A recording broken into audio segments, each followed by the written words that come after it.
What's going on, everybody? We are live. This is Kevin from the Thrifting Lounge, and this is episode 4 of the Reseller Reunion. And how's everybody doing tonight? Good. Doing good. Anybody can talk. Anybody can talk. Come on now. Yeah, I'm the new guy here, so I'm still trying to, test the waters and figure it out. Yeah, Mike's doing his usual, talking over everybody. Mike, you there? You froze now. Oh yeah, he froze up. He dumbed his way out of here.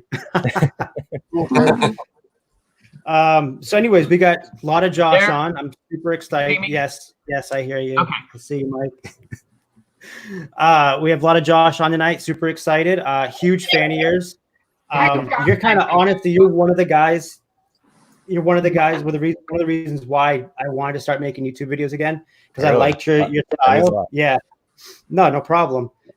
You and I also I like a combination of you and Rally Roots. I really liked how you guys put out content and Daily Refinement. Daily Refinement more of like the analytical side, but you guys are more like a lot more laid back than I am. I'm like I got ADD, so I'm a little everywhere. But as everybody knows, I'm always in all their chats and everything like that.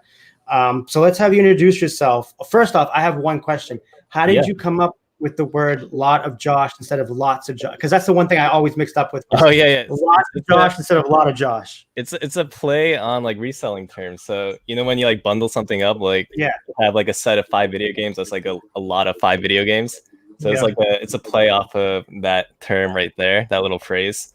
So a lot of people, like when you look at like the YouTube analytics, you can see like how people find your channel. Like when other people mention, lot of Josh, the most common thing that people type in like right after a lot of Josh is lots of Josh. So it's a common thing for people to think like that. Yeah. So like in one of your keywords, instead of a lot of Josh, it's like lots of Josh. Yeah. Exactly. Makes sense. So tell us a little bit about yourself. I know we have all these old school YouTubers right here in this hangout right here, and I'm sure everyone knows who you are in the chat right now. But for the people on the panel right here, just give us a quick who Josh is. Yeah. So I'm a full-time reseller. I haven't been doing it. Hasn't even been a year yet that I've been doing this full time.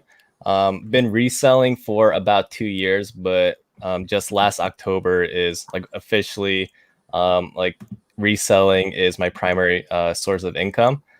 Prior to that, I was active duty military. I see Soldier Up and Resell. I met him today, followed him on Instagram, saw that he was in the military as well. So it's always cool to meet people that are reselling in the military. But yeah, I was doing a part-time in the military. As I was getting closer to the end of my contract, I had to decide, if I wanted to stay in, find a job, or, make my own job and, do this thing full time. So, I've been doing YouTube for about like a year and a half. So I started it while I was doing it part-time in the military. So I was kind of just started to document my reselling business, and I don't know. Yeah, it is where it is today. Somehow we got here. Yeah. And it's crazy. I mean, I would say for me, reselling's always been basically around my whole life, but lately, back, I feel like I've been able to learn more of the women's side, like the vintage clothes and the newer clothes, because that's what a big part of my business is clothing. I've always killed it at clothing, and I'll probably always stick with clothing too, but I also do other things too. But it's been really nice because I have a girlfriend who I've actually taught a lot of the stuff that I learned, and I've actually learned some of the stuff when it comes to women's clothing from her and her styles. So I think that's pretty cool. But I did start watching, I want to say start back in, I was just looking on YouTube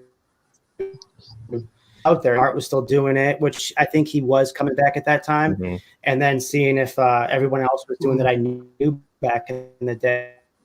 Some of them were, and some of them weren't. I think at that point, Steve Rakin was more doing the self-help stuff. But it's been really nice being able to, I know you're fairly new at this, Josh, but it's nice to come back into a community that's actually expanded so much from the time I left. And I'm sure Larry can agree because Larry is always on everyone's chat. and he was with us from the very, very beginning. But he didn't do videos.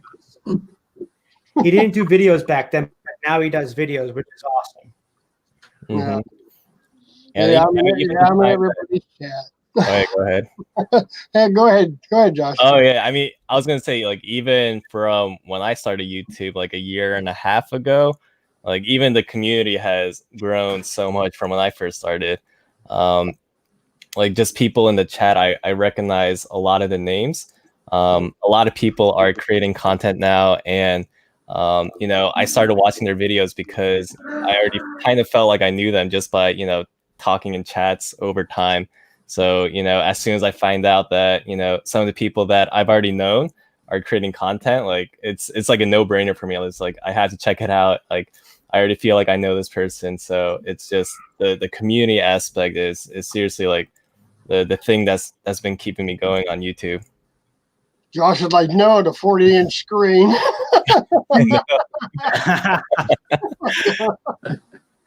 I gotta pop it up there. So I would like to say before we get back into this with Josh is we have Cool Toads on for the first time. I think it's the first time that I've been on a live with you in about, I want to say 5 or 6 years. It's long, like 6 long or 7. time ago, man. Yeah, because you went away probably before you left. Before I think I left, and then I kind of fizzled out, and I was done with the whole thing.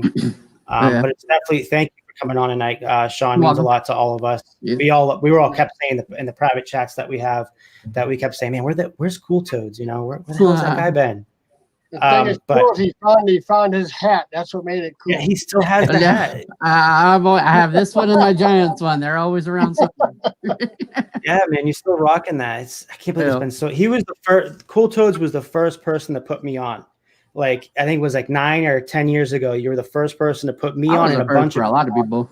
For a lot of people, it came out kind of weird, that's but like the iconic look that he had at the beginning. That's why I wore it at first, because I had a Giants one before. It's not as cool as this one, but yeah, he was the gateway for so many people. And I see Mr. Retro Josh is back in the chat now. Retro Josh, what's up, dude? Yeah, we had him on last week for the first time in 4 or 5 years. So a lot of these, Josh, a lot of these guys that I used to chill with, these people we used to work in Hangouts back in the day and everything, are actually coming back. And I think I'm a big part of it because I'm the one kind of pushing them, like, come on, let's try this, guys. Let's get the band back together, have a good time. You don't have to stay the whole time. You can come and go as you please, pop in and out, say hi to everybody. And then a big part of this too is I want to try to get these newer people on too to ask you questions also. And I know we only have 52 minutes left with you. So, I mean, if anybody else feels like coming on and someone wants to pop off that's newer to come on here, ask Josh or any one of us some questions, feel free. Those working hangouts lasted all day, started at 7 a.m. and went till about 4 or 5. Yeah, I mean, they didn't limit us on time back then. We had some 8-hour Toadcasts. Yeah, you used to have the Toadcast back in the day. Yeah. And then we used to do all this stuff, Josh, way before your time, was the Google Hangouts. Like we all I was around for Google Hangouts. That was were you? Yeah, I was when I first started, and then I think it was like last February they got rid of it. But yeah, I was here for the back end of the Google Hangouts era. Yeah, I remember so much. I think I did my longest video or my longest hangout was on, I think you can go back to Ronnie Hart's. He used to be Hart's Motors Company before he switched to Hart's Pickers. We were on for probably like, I want to say 12 hours one time. Oh my goodness, yeah. It was one of the first ones I ever did, and we were just going for 12 hours. It was crazy. And we had people, I don't know if we had anybody come in and out, or I think, but maybe we were the last people left, and we just stayed at like 12 hours, or the remaining like 4 or 5 hours, just sat there and talked. But then Paul started his morning show for 2 hours, then it turned into a hangout all day. Yeah, I'm still trying to get Paul in here. That's a good question, by the way. He's not doing jiu-jitsu right now because of the coronavirus. We need to get Paul on here again. Okay. But let's see. Oh, we have a couple pickers in the house. We have Buffalo Picker. A lot of Josh. I don't know if you ever heard of Buffalo Picker. I found out about this dude probably like 2.5 weeks ago. And like he's awesome. He does a lot of Amazon and he does a little bit of eBay. But he's full of a lot of knowledge. Yeah. I think I just subscribed to his channel like a week or 2 ago too. Yeah, he's really cool. One of his live streams popped up on my recommended. Yeah, I was trying to say hi to everybody in the chat, but it was just going too fast. So hi to everybody in the chat that came in. I'm good. Yeah, it's all I'm the worst at keeping up with chat too. So Yeah, I I'm fit looking right for in. names that I recognize, and I really don't see any. Hey, we got back from Burnout in here. I haven't seen her in here in a while. How are you, Dapper Tiger? He's awesome too. Yeah, that's Mel. Simply Dana. Yeah, just me, No, Kathy. Picker and just me, Kathy's in here, back from burnout. Just sit on the dumpster diver. Oh, Scott's in there. Oh yeah, of course he is. I was just on his show. Because we kind of do a pregame to come on our show. So I always go to Dumpster Diver Dad, and then we bring people from there over to here. Yeah. And try to bring the whole hangout here. So for me, when I came back to do this stuff, I was like, I want to start from where I did from the beginning. I want to start organically. What's up, dude? Before, sorry. Squirrel. Oh, dude, Froggy's awesome. Yeah, man. he is. Yeah. I don't know. You know who Froggy is, right, Lot of Josh? I do. He's Yeah, awesome. yeah. I got him to. Got to shout out my kid. Yeah, he's nice. He's going up a little bit too. Yeah. But for me, like when I came back, it was like, okay, I want to kind of do this organically. I want to start from seeing how these new people do it and seeing how they're going about everything, because I could have easily asked some of the bigger people to come help me along the way. But I was like, you know what? I want to try to do this and create my own crew and come up my own way. And then I was like, well, I can always have the old school resellers like we have on Heens, because they're down for anything I ever do. So but I think I really like this new crowd. Has some good ideas too. That's what I'm saying. That's what I was getting to, Larry. Yeah. These new people, I think, are absolutely. Well, you take too long. You cannot really open with them. Thank you. You just short, sweet to the point. That's right. But no, like I like hopping right on there some with of these you people. though. Like I feel like, I mean, I try. I mean, you get like recommended, certain channels based off of viewership and subscriber count. But I always try to look past that, because even just like random channels that I've stumbled upon, I've learned just like a tremendous amount of stuff, and just like little tidbits here and there. So I totally agree with you that like you just never know what you're gonna learn from who. Yeah, and a couple of the ones that I'm really into, and like I actually just gave them admin status in the Thrifting Lounge, which is I haven't given anybody admin status in probably 7-8 years, a long time ago. And I'm like, because it's gotten to blow up again. And at this point, the last few days, there's been some crazy people in there. Really, some people that I really don't like to have be in there, the way they're like attacking some people. So like I had Chris Thrift Beast and then Jody Matima, because they've been huge supporters of me. I'm like, let's have you guys as admin. Yeah, dude, they're gonna blow up. I tell them, just keep doing what you're doing. You guys are gonna blow up with the Canadian reseller roundtable, because it's fun to go on there and just hang out with them. But I think I had them up the 2 nights the night they were on mine, and then the night I was on there, I had them up after, I think for like 3 hours after the live ended, and it was all great content. I was going over like YouTube analytics with them, and then another night I was going over I think I was going over something else with them.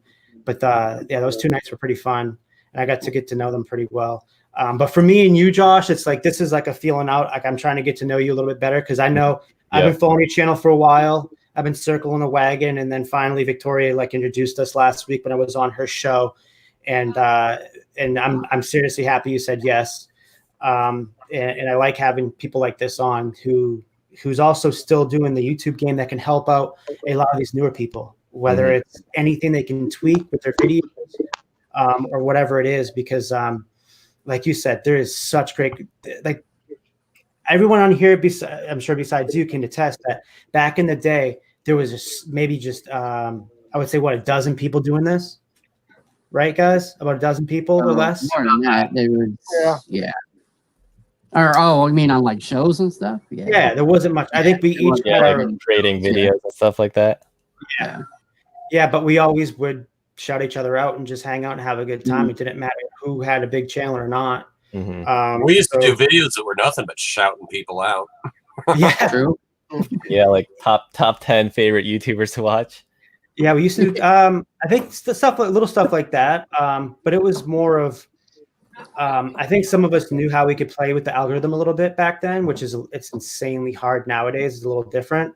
So for me, this is how I worked. I create a group, a Facebook group that had a lot of people. So a lot of people came over from the YouTube channels, and then that's how I created my YouTube channel. And then one day I just asked, I think it was, I went on Cool Toes, but then after that, I think I asked Steve Rakin, and he kept telling me to just keep working at it. Then finally he said, all right, let's go live. Let's do a video. And then from there, I just had so many different people that were really popular on, and it was just so much fun. And then that's how I met Stoner, who's also an admin in my group. And then Michael Stone we all just connected. It was just like all part of fun. Yeah, I mean that's the way you have to do it. Just especially like nowadays, trying to like break into the algorithm is I mean, I don't even like completely understand it. It's just so complicated. It's like eBay's, search algorithm casino. You have your theories and your suspicions on how it works, but I mean, I feel like they're constantly changing how it works too. So it's hard to keep up. I just feel like there's so many people. There's so many people at the bottom that they keep down there because they're always suggesting the ones at the top. So like, I think the way, views. I mean, money. Yeah, I think it's a lot different than when we did it, Sean. A lot different. Hey, Bill. Hey, Bill. What? Harry wants to know if there's toys behind you. What about the toys? He wants to know if there's toys behind you. Some of it is. Okay. This is a Ninja Turtles lunchbox. Well, that's the stuff that Nate likes. Asian dolls. Just stuff I haven't found a home for yet since I've been cleaning the office out. This is a old collector car set. Bunch of old collector car or old cars. Yeah. Wow. It's like one of them way back, we used to like joke around and be like, Bill Stoner has such and such. Not kidding you, he would pull it out from under his desk. Everything. Oh yeah. I'm telling you, everybody in here knows Bill now. Yep. Sean, everybody in this chat knows Bill now, and they all know the death pile that he carries. And he has another warehouse, not a warehouse, it's like a ranch, I would say. And his death pile is insane. He'll literally, if you mention something, he'll be like, "Oh, I have That's that what I was right saying. here." Back when podcasts and stuff. He was just preparing for this period of time right now. Yeah, it is a good He's time more right now. prepared than any of us. I've been working getting my death pile listed. There you go. Did you see my shoe back here I just got the other day? D sent me this. Stay authentic. From Flipping Particles? Flipping Particles, yeah. Well, every time Bill comes on my live, he's always in his garage and we see his death pile. Dude, he has the best death pile, man. It is amazing. Like one night, I think it was like 2 weeks ago, before he switched to this office, he actually cleaned out. He was tripping over stuff. Like he's behind him. He puts a sheet down just for the lives, and then he'll take the sheet off. But when he has the sheet off, it's just stuff just literally piled up, and he has issues going in the back room. He trips over everything. Yeah. I usually trip over my big feet trying to go through the stuff. That gets resellers excited though when you see a pile of stuff that high. Like no one else outside of the reselling community would see that as a good thing. People would be like, "Oh, that's like a pile of trash. Like clean up a little bit." But like if I saw that, I'd get all excited. I'm like, "Oh, I wonder what's in there." Like that's what somebody the other day was talking about a hoarder they know. I was Josh, like, really? after your video, I told Brian, I said, I thought I was the king of death piles, but yeah, I think he got me beat. He's been building that up and just the sheer amount of stuff. Like I'm excited to talk to him tomorrow on my channel because I mean that didn't happen overnight. Like two warehouses full. You got Green Mountain Picker in the chat, and nothing's as bad as your death pile there. Green Mountain Picker. He's got 3 trailers full of. Yeah. Oh wow, nice. I got buildings besides this one. Dude, we used to who was it? He used to pick out stuff and barter. Was it Chad that used to barter everything? Like if he saw something, he'd be like, "Oh, I want that," and then we barter. Oh yeah, he'd do stuff like that. Tell people. Yeah, he'd barter with all or of us. whatever. But that's what's really good about this, having a community like this, is that like today, I bought, Tim, the one that said it, he asked you like, oh, you never add him on Instagram. Yeah.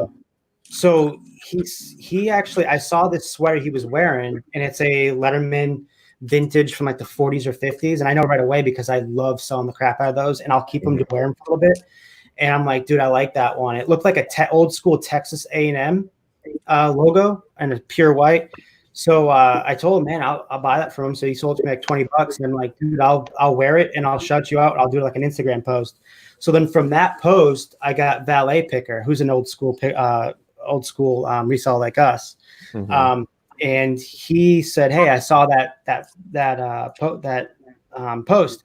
He goes, I'll give it to you for free if you just pay shipping. And if he has this one, I think it's from Wisconsin or something. I'm like, yeah, I'll take it in a heartbeat. I love those things. I wear them to work, and my coworkers making fun of me because they say I look like an old man. But I'm like, hey, you guys don't know hip. Yeah, you don't know the story behind this. No, you don't. You don't like my grandpa's sweater? Hey, I like anything ugly or weird. I like to wear it. Like I if you see this right here, this is my Darlington from 1990. I'm a huge NASCAR nerd, so that's like my thing is vintage NASCAR tees. I think I've sold that T-shirt before. Yeah, probably have a somehow. couple I more bought than it from Instagram anyways. I had a ton of NASCAR T-shirts a few years ago. Yeah, that's my thing right there. Large. I used to be a small, and I've worked my way up to a large since I've been back with you guys. Well, they say invest in yourself, so. Yeah. He's been working out, getting jacked. No, so oh my God. Yeah, I had Avin Garter over last week. And he sells plants on YouTube. Not YouTube, eBay. He sells Cool. cactuses and different types of plants. And I call him a botanist.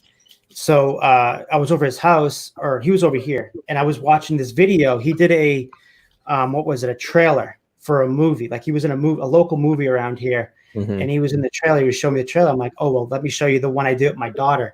So me and my daughter had a YouTube channel a long time ago.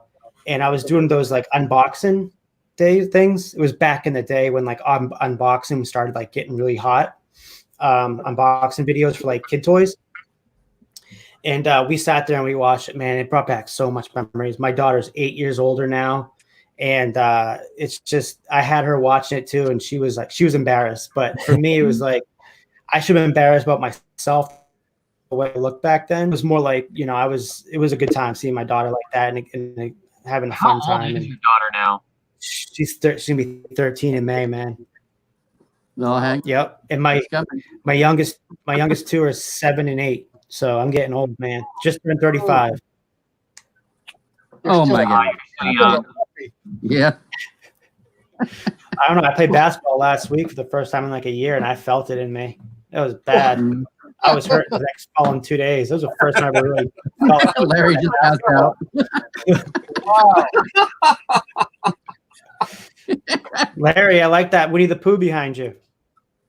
Yeah, that's my mascot back there. Yeah. I was gonna say, wasn't he back there all the time? You don't have an Enaman? No wonder you ain't selling nothing. I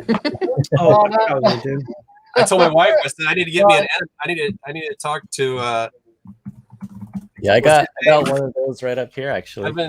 I don't know.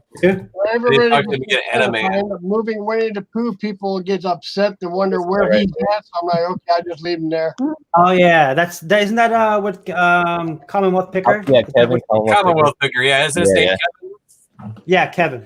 Yeah. Yeah, he's the other Kevin. Yeah, I need to get a hold of him and get one of those things because my sales suck. Yeah, maybe it'll be a good luck charm. My sales have a virus. No, I think we all do right now. Man, I had a hot weekend, and then Monday rolled around. I had one sale on a Zegna blazer that I had to cancel. We took it out of the closet. I don't know how long it's been back there, but it had all this green discoloration on the sleeve that won't come off. It was part of the fabric, so I just lost $85 right there. Ouch. And then today I haven't sold anything. We've listed like 5 or 6, and my girlfriend's in there trying to list 3 more right now. We're trying to up the ante because my girlfriend's out of work probably for the rest of the year because she's a substitute teacher. Ooh. Yeah. So I told her, listen, all I ask is we got to get to 10 a day. We got to step up from 6 a day to 10 a day. And we got to see, because it's going to give me more of a reality when I try to go, if I try to go full, like my plan was to go full time the end of the year, but now everything's kind of changed everything. So, Yeah. you know, it's definitely put everything on a hold pattern right now. So yeah, for sure. Especially if I only have the only income between both of us coming in right now. It's going to be rough for a few months, but once we get out of this whole coronavirus mix, we should be rocking again for quarter four. Yeah. This virus kick. Yeah, definitely. But although I still sell blazers and sport jackets all year round, it's like 40% of my business is sport jackets, blazers, so it doesn't matter to me. Now, what about you? What's for the people that don't know you? I would say on the panel again, I think everybody knows you in there. What is your business base of? Like, what do you mostly? What's your niche? Yeah, it's a little bit of everything. I've been doing a lot of like men's dress shirts recently. In terms of clothing, that'll be like the first rack that I go to. Do a lot of shoes after that, and then I'll just like walk the hard goods aisle. But honestly, like I started like really sourcing for stuff at garage sales. So it was kind of hard to narrow stuff down just because the things I was seeing was super random. And when I first started, I got like super excited, like looking up stuff and researching. So I'd easily spend like 3-4 hours at one thrift store without even realizing, just on my phone, just looking up anything with like a model number, anything that had any writing on it, like all the tags. I would just, verbatim, just look at the tag, type it in, and see what it was worth. I think that was like when I first started, that's something that I enjoyed doing. It kind of turned into a hobby, just go to a thrift store and look stuff up. That was like a fun thing for me to do. So just by doing that, I realized you could literally go into any aisle of a thrift store, and if you spent the time to look everything up, you'd find profitable things. So it's been hard to just like niche down into one, just because I know the more I know about different categories, there's more opportunity out there. Yeah, and just remember now, you don't have to niche down to one subject. Like for me, that's exactly how I learned.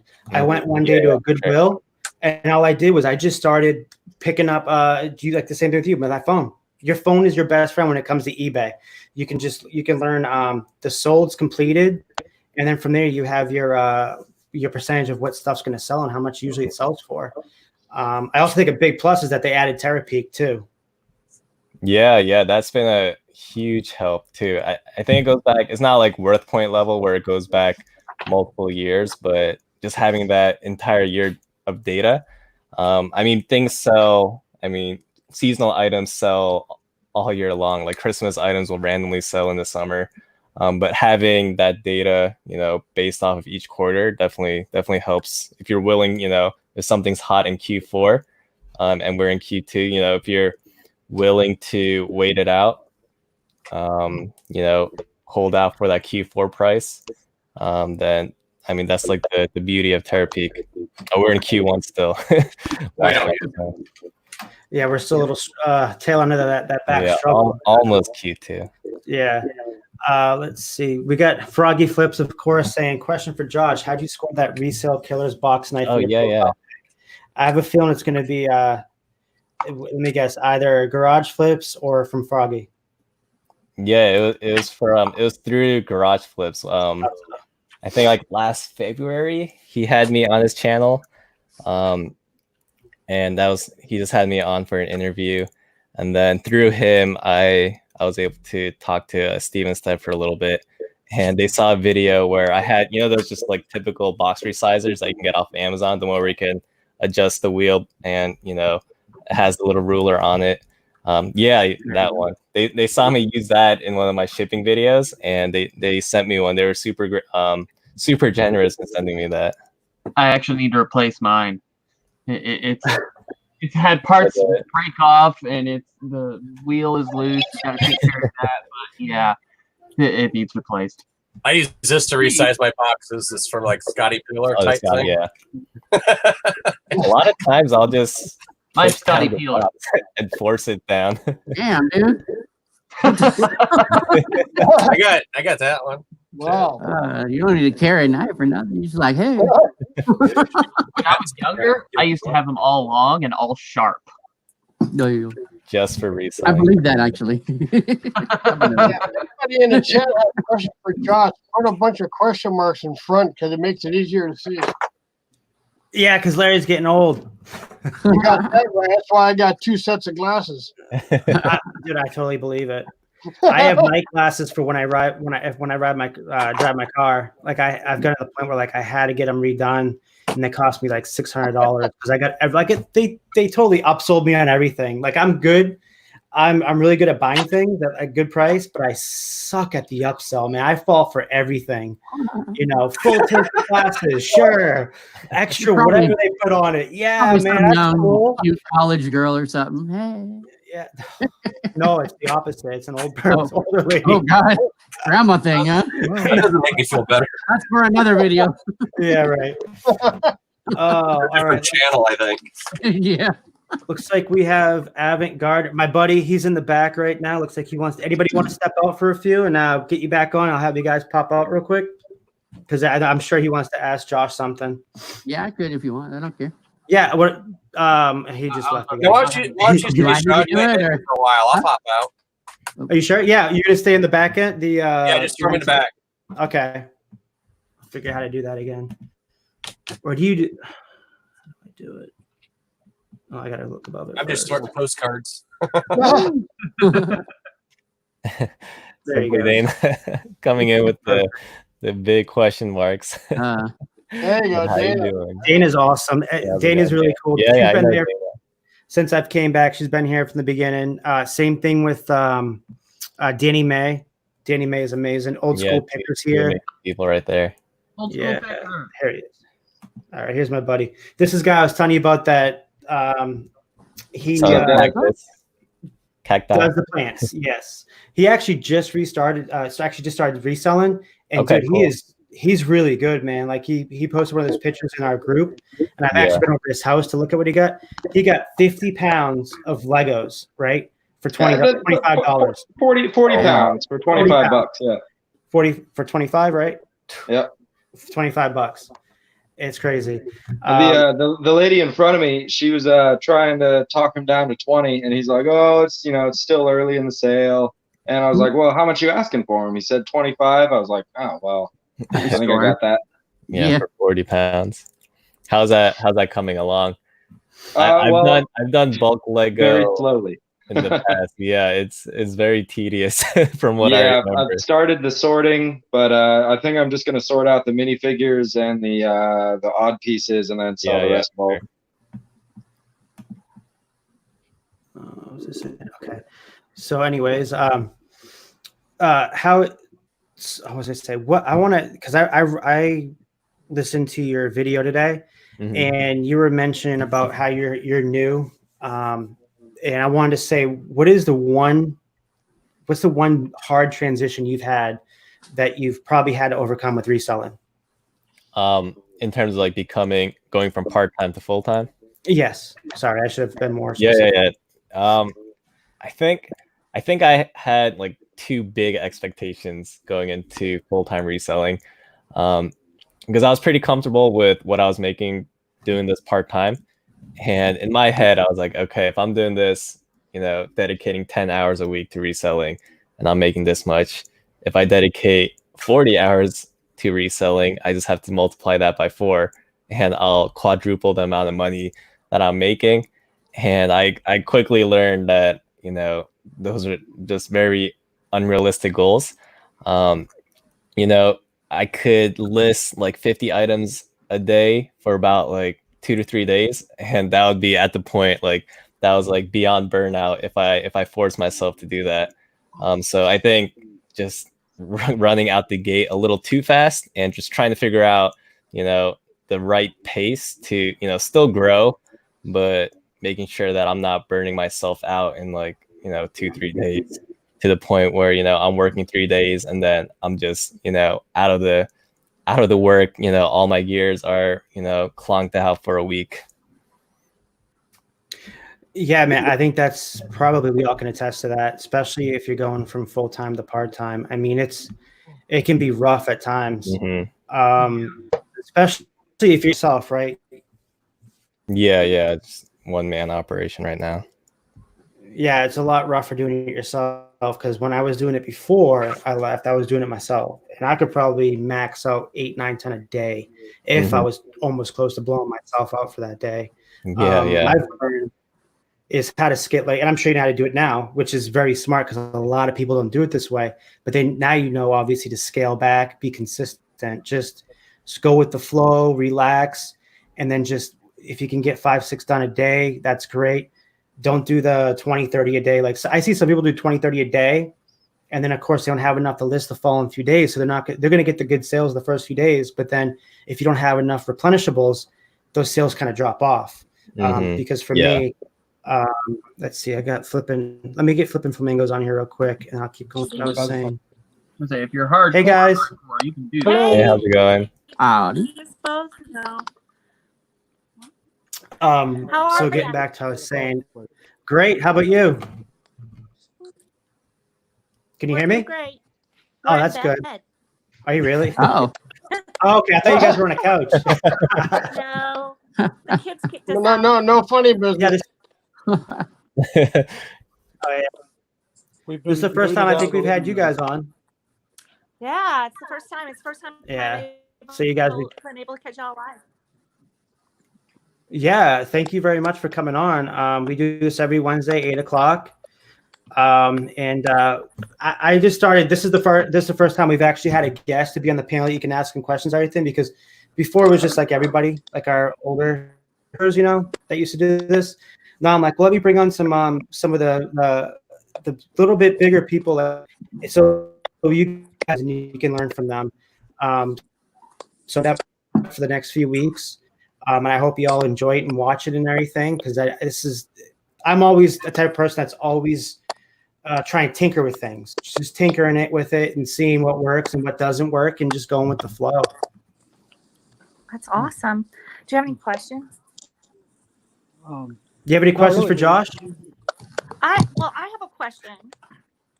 And it's just, probably you're gonna laugh, or maybe it's we're just now doing our YouTube videos, and we're struggling with getting really good thumbnails. The nurse Slipper has been mentoring me, which she's awesome. But I have She's awesome. I love Kat. Yeah, she's great. Yeah, she is awesome. And you know, she's helping me along the way. But do you guys have any suggestions as far as good thumbnails? And if you have an iPhone, what do you use? iPhone? I have no idea. Oh no. Yeah. Personally, I have an Android. app called Thumbnail Maker for YouTube. I think it was like $6 to use it, or you could use it for free, but it'll have like a little logo in the corner of it. Yeah, for me, I use PowerPoint for all of my thumbnails. Downloaded that today. Yeah, so like the default size of a PowerPoint slide is like just about the same size as a thumbnail, so that works. I mean, the biggest thing that I try to do, like for my Thursday live streams, like my color theme is like a dark, like a royal blue and orange, and it took me the longest time to figure out like which colors work well together. So mine right now is a blue background with orange text, and at first. Yeah, exactly. Yeah, that's what I was gonna try to get at, because the way I initially tried to do it, I would just pick 2 colors and see how they look together. But I read online that, you know, there's no reason to reinvent the wheel. You just, you know, so many organizations have already done the hard labor for you in terms of color schemes. So my wife, she went to the University of Virginia, so like the orange on blue is just UVA's colors. So just pick a team that's out there. If their colors pop, just take their color scheme. I mean, they did the hard work for you, and that color scheme is working for their logo. So I mean, it doesn't hurt to just copy what they're doing. Yeah, like I think the that's what I've noticed about Frog. I think it is Froggy. Yeah, he has that total cover. I watched a lot of after my first video back absolutely bombed. I went and just because I'm like my brain's kind of like a engineer, so like I like to figure everything out before I jump back in it again. Mm-hmm. So after that first one bombed in January, I didn't come back for like 3 weeks. But when I came back with all the knowledge of mostly the algorithm, how the algorithm works on YouTube, and then also thumbnails. And then certain things to say sometimes in your videos, because what you may not know is that everything is being recorded and written down for the YouTube algorithm. So how it works is when you have the closed caption, it's actually really everything's out there in text. Not only do they look at your description to use your main keyword. So say for me, obviously tonight every week is Reseller Reunion. So if you type in Reseller Reunion, mine pops up at the front. Yeah. So like you put there, and then you kind of say in this video on the description, in this video, we're gonna have our weekly show from Reseller Reunion, right? So then you use it in the description, and then you furthermore you base your keyword tags off that when you have your keywords at the bottom of asking for your keywords. So like for me, it's like Reseller Reunion, and it's all Reseller related. And then you play with a little different other keywords. Now it may not work out for me yet, but I also don't think a lot of my videos have caught up with the algorithm yet, because it can take months sometimes for the YouTube to catch up with your algorithm. Yeah. So I mean that's what I've learned. Also, Kat says turn your phone sideways. We did that. There you go. There you go. Now we can see you. No, you know. If we look at it like this. Is your phone locked on portrait mode? Is it logged on what? Your phone may be locked on portrait mode. It may be locked on portrait mode, because when you turn it sideways, it should pop like landscape mode like we have. Yeah, I tried that. I guess I screwed that up. I'm learning. How's it? It's fine. Yeah, that's perfect. That's even better. But I got hair done for this live show. On Harry Tornado, I didn't. Oh, you were on there for what? Yesterday? Because I'm trying to remember where I saw you for. I think it was yesterday, the day before, when he was having people come on and off, right? Yeah, and I was in my pajamas and no hair done. That's because Kat told me to do it. I do whatever Kat said. But seriously, it's all you gotta do is, and that's how we all learned. Like turn the video on. Yeah, exactly. Yeah, just turn the video on it and just start recording. It doesn't matter. Like all of our videos, I guarantee if you go to Josh's or mine, or I know mine, Cool Toads, you go to our first video, you'll have the most laughs possible. First, I still don't like that. It's so bad, yeah. Go check I'm out still one shot. You get when it comes out. I don't know. I don't edit at all. Yeah. I mean, if you need inspiration to start a channel, just go back to my first video and you'll realize, like, I can do it better than this guy. Yeah. Oh, yeah. Yeah. I guarantee you do better than mine. But I gotta say one thing. What'd she say? Mine was bad. Yeah, I'm sure it was, Larry. It took you what, 65 years to start a channel? I mean, to start to do a YouTube video? Yeah. 75. 75 years. Hey, but listen, what did you do? You popped it on. You popped it on and you did it, man. Now you're doing great. I mean, that's all that matters. Like, Look at Kevin throwing shade and then throwing the compliment. I haven't recorded. It's all the same. It's all ribbon. I haven't recorded one. Oh, I'm sorry. I hope. Man, it's all in fun, dude. Because you know what? No matter what, someone's watching you. Someone's watching you. It doesn't matter.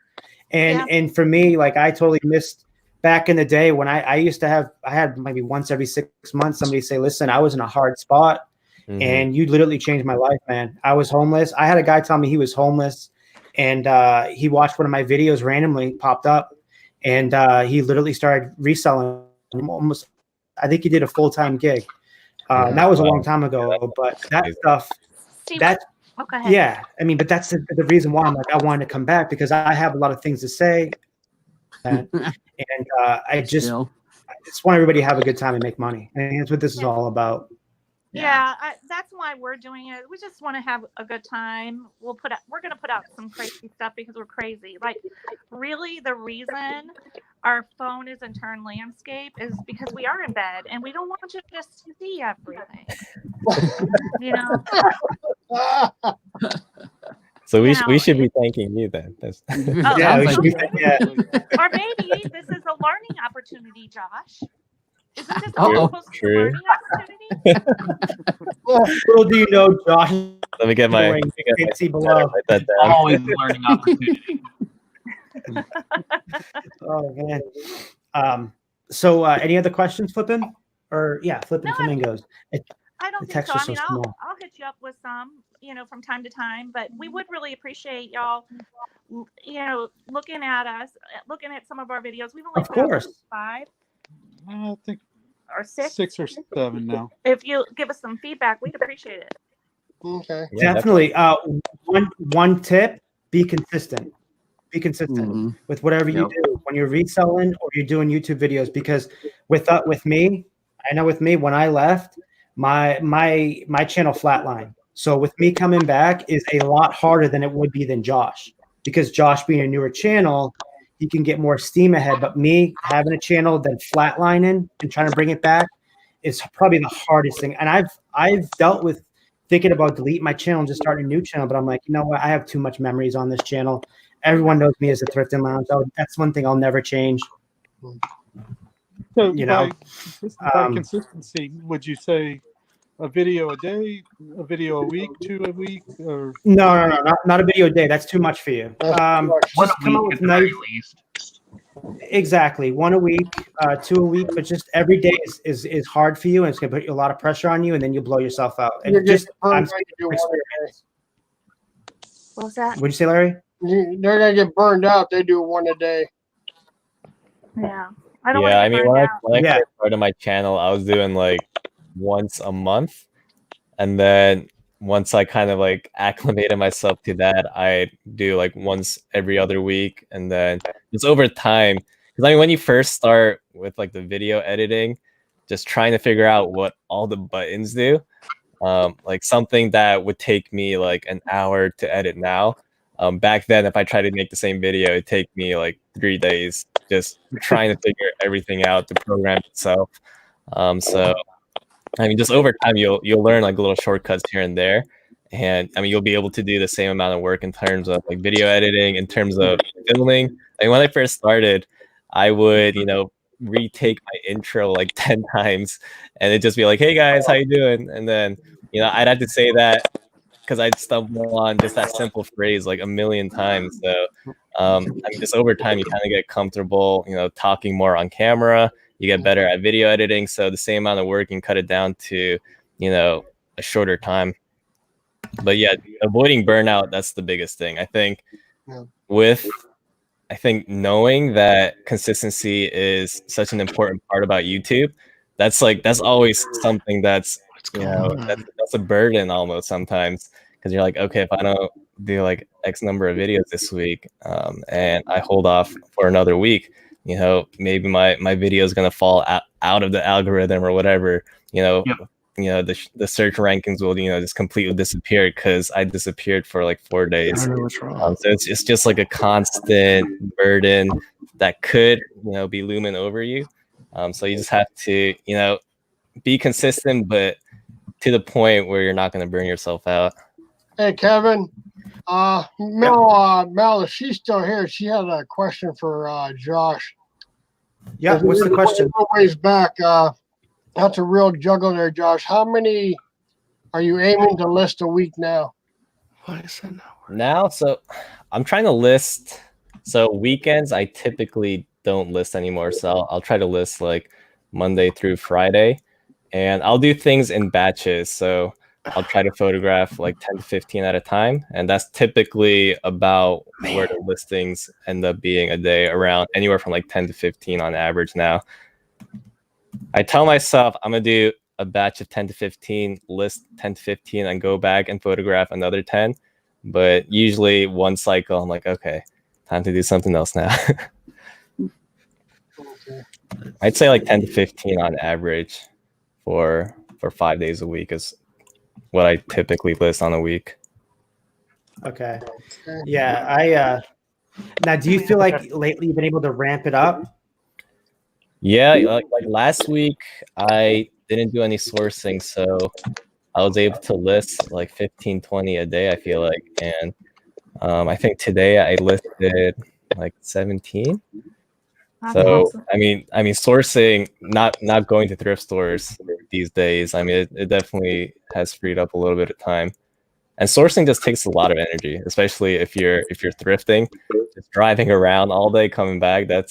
I come back from a day of sourcing just beat, and all I want to do is watch YouTube. Yeah, I hear that one. I'm actually making some big plans for my other YouTube channel.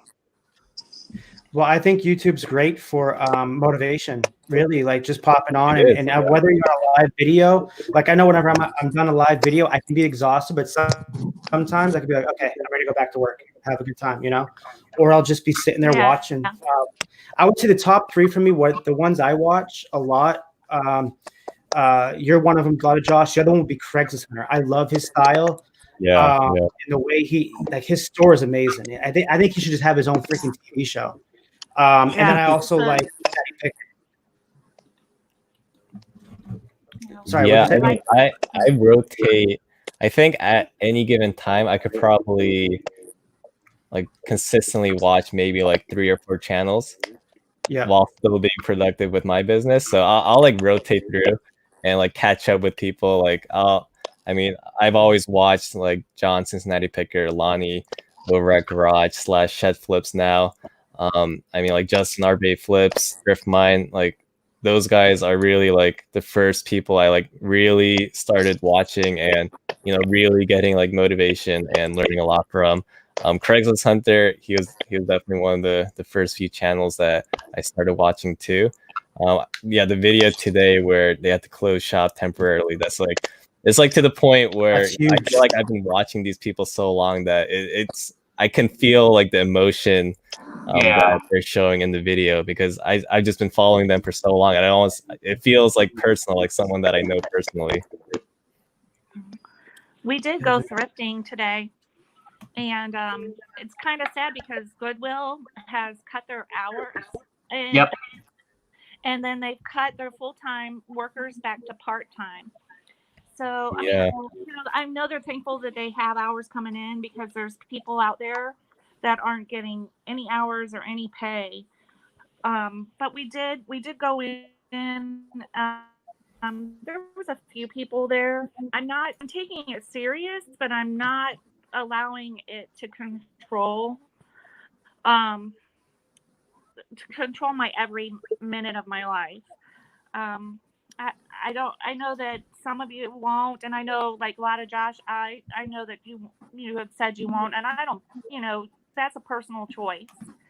And I think that what's good for one may not be good for the other. I'm stuck in my house most of the time anyway because of my disability. So, I needed to get out. Yeah, without a doubt. Yeah, I think there's just so much going on and so many different opinions that at the end of the day, I think the biggest thing is as long as you're not being careless with your actions. I think going to a thrift store and as long as you're not like, licking your hands and, touching someone's face, I think we'll be okay. There's just a lot of craziness going on right now in terms of like the media, what the media is portraying, and like either way, I feel like it's just one of those things where you could choose a side and then you could find evidence to support your claims. It's just one of those things like there's so much information on both sides. It's hard to really consume everything. Right, and we took precautions and. I would never go, if I was having any kind of symptoms, I wouldn't go. Even if I had a cold or the flu or whatever, I'd stay home. That's just how I am. I don't want to get anybody sick, but especially during this time. So that's Um, important. We got a question for Josh. What is your plans for sourcing in the next few months? How does it change what items you still want to resource for resale? And then I'll piggyback off that and say this. Are you, I know you're fairly, a year and a half, you've been doing this underneath your belt. Are you starting to work the way where you're getting a little picky so you can move up your ROI? Yeah. I think I've just gotten more product knowledge over time. So I have like a better sense. I'm able to pick things out that are, higher profit than when I first started. But I do try to have at least like a 5 to 30 plus shipping. That's like my minimum threshold that I look for. And I mean, I can't find that all the time. So, sometimes I'll do like 5 to 25 plus shipping or something like that. But I do strive for it. It also depends if I'm buying product in bulk. A lot of like random like $15 items will be part of that deal. So I'm like, okay, I already invested the money in this huge purchase. I'm not going to be spending the time outsourcing since I have the product already. I'll just go ahead and list this $15 item since I have it here. I'd rather do that than donate it. And then, of course, there's like other factors too. Like if it's like a $15 VCR, I'm not gonna list that. If it's a $15 video game or just like a T-shirt that I can, just photograph and list real quick, then that's there are different factors like that involve time that I try to consider as well. Perfect. But yeah, the sourcing thing. I mean, personally, this is just like my personal choice. I'm not. I mean, a lot of the thrift stores have already shut down. Like my county, I think is very geographically dependent too. Like my county is a huge hotspot, like North Jersey right now. Yeah, my near county, Shell area. Yeah, like my county on Monday announced a curfew. So from 8 p.m. to 5 a.m., we're not really allowed to be outside technically. So I don't know how hard they're going to enforce that, but that was something that was put out by my county, and pretty much everything shut down except for the grocery store and hospitals, post office, things that the government deemed as essential. Yeah. What about the pizza places? People got to stop ordering pizza for delivery. They're still delivering, right? Yeah, they're still delivering, just no dining in. Yeah. Sorry, pizza delivery driver for like 15 years. So. Oh yeah. They're still doing takeout. But yeah, it's gonna be, I don't know. It's just something that I have no idea how it's gonna unfold within the next few months. It's just, it's hard to predict these kinds of things. It's just so.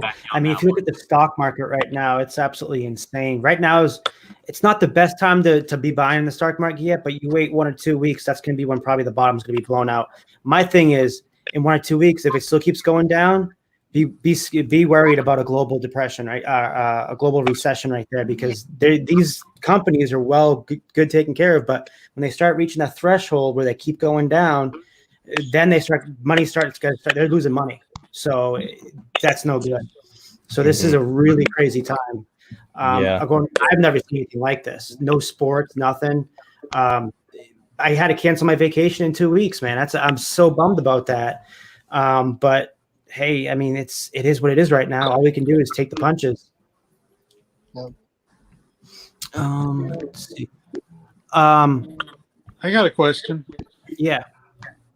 What do y'all think about buying like wholesale pallets or big lots and doing it on credit? On credit, I stay away from. But I've gone to places where you can buy stuff by the pallet, and sometimes it's a shot in the dark because they will let you look in the pallet, but you're not allowed to reach in the pallet. Like a storage unit. Yeah. Almost.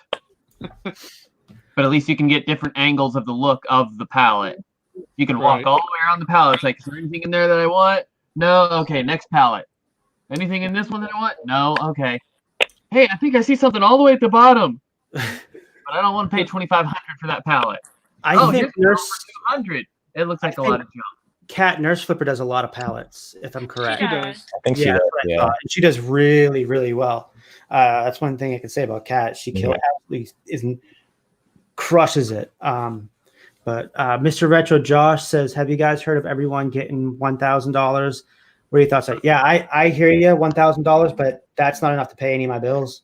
That's not enough to pay. Right now, my eBay's paying my rent.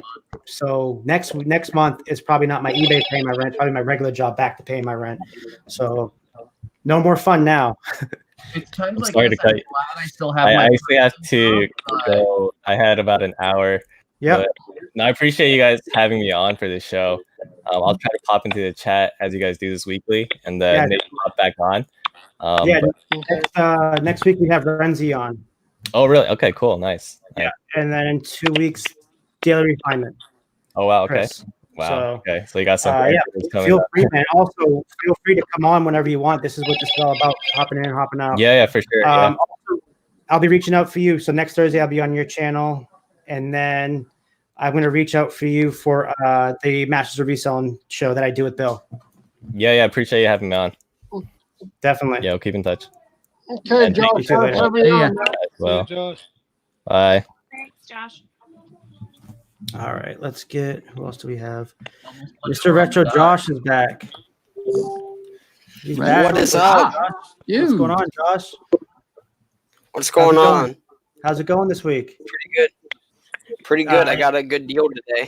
Yeah, I saw your video. You spent $100 on games. Yeah. What'd you get? I've already sold. I got here. I'll grab the bag. I'll show it off to everyone. Live haul video.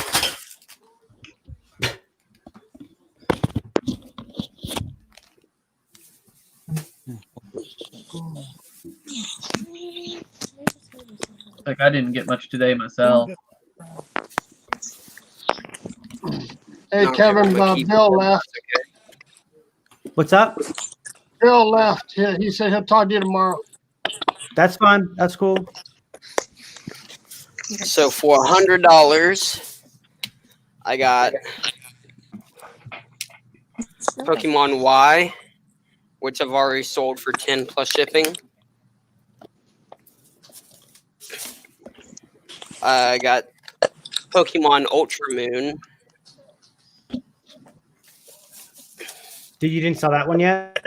Not yet. No. I got 2 copies of Pokemon Moon.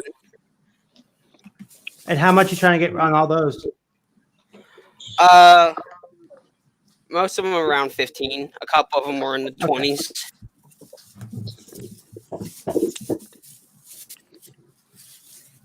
This one just came with a cartridge, but it's a good one. Pokemon Omega Ruby. That one should get around 20 to 25.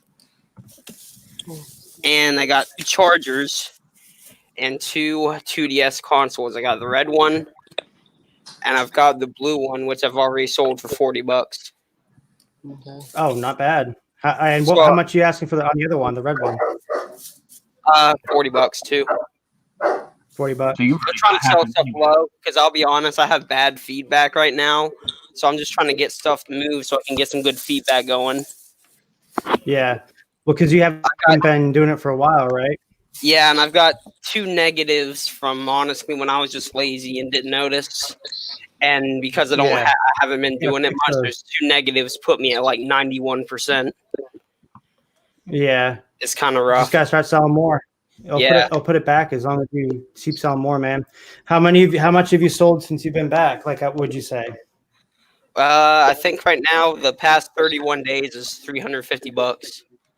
That's not bad for what, your first month back? Yeah. Yeah. So a lot of people may not know Josh here. He was on with us last week.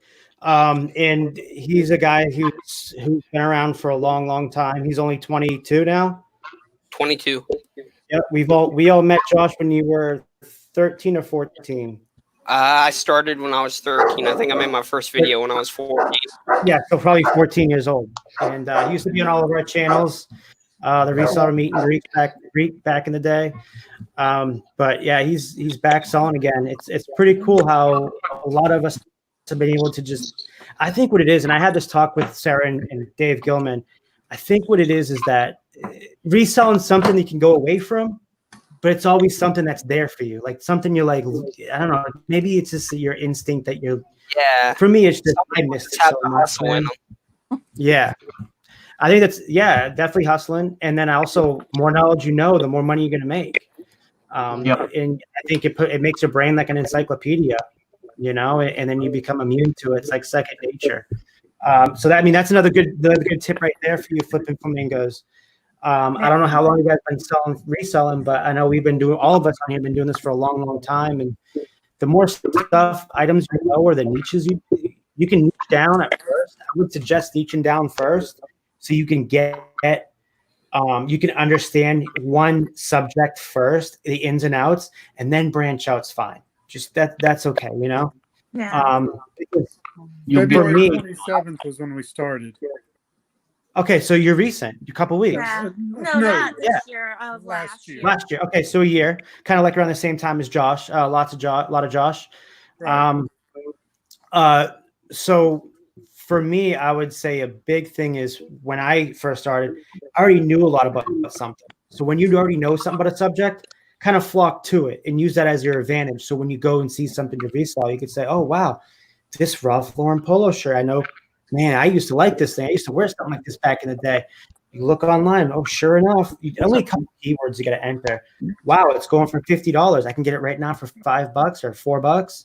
I'm going to buy it. For me, that's how I learn. Just walking around the store, didn't matter what it was, just typing a few keywords in, and then boom, popping it up. And then when you become, I want to say, an expert, when you level up and become an expert, you're able to do anything, and within 2 or 3, 4 keywords, basically pop up and bring up the exact item you're looking for. Yeah, we got started because of me. I first started out with refurbishing furniture and doing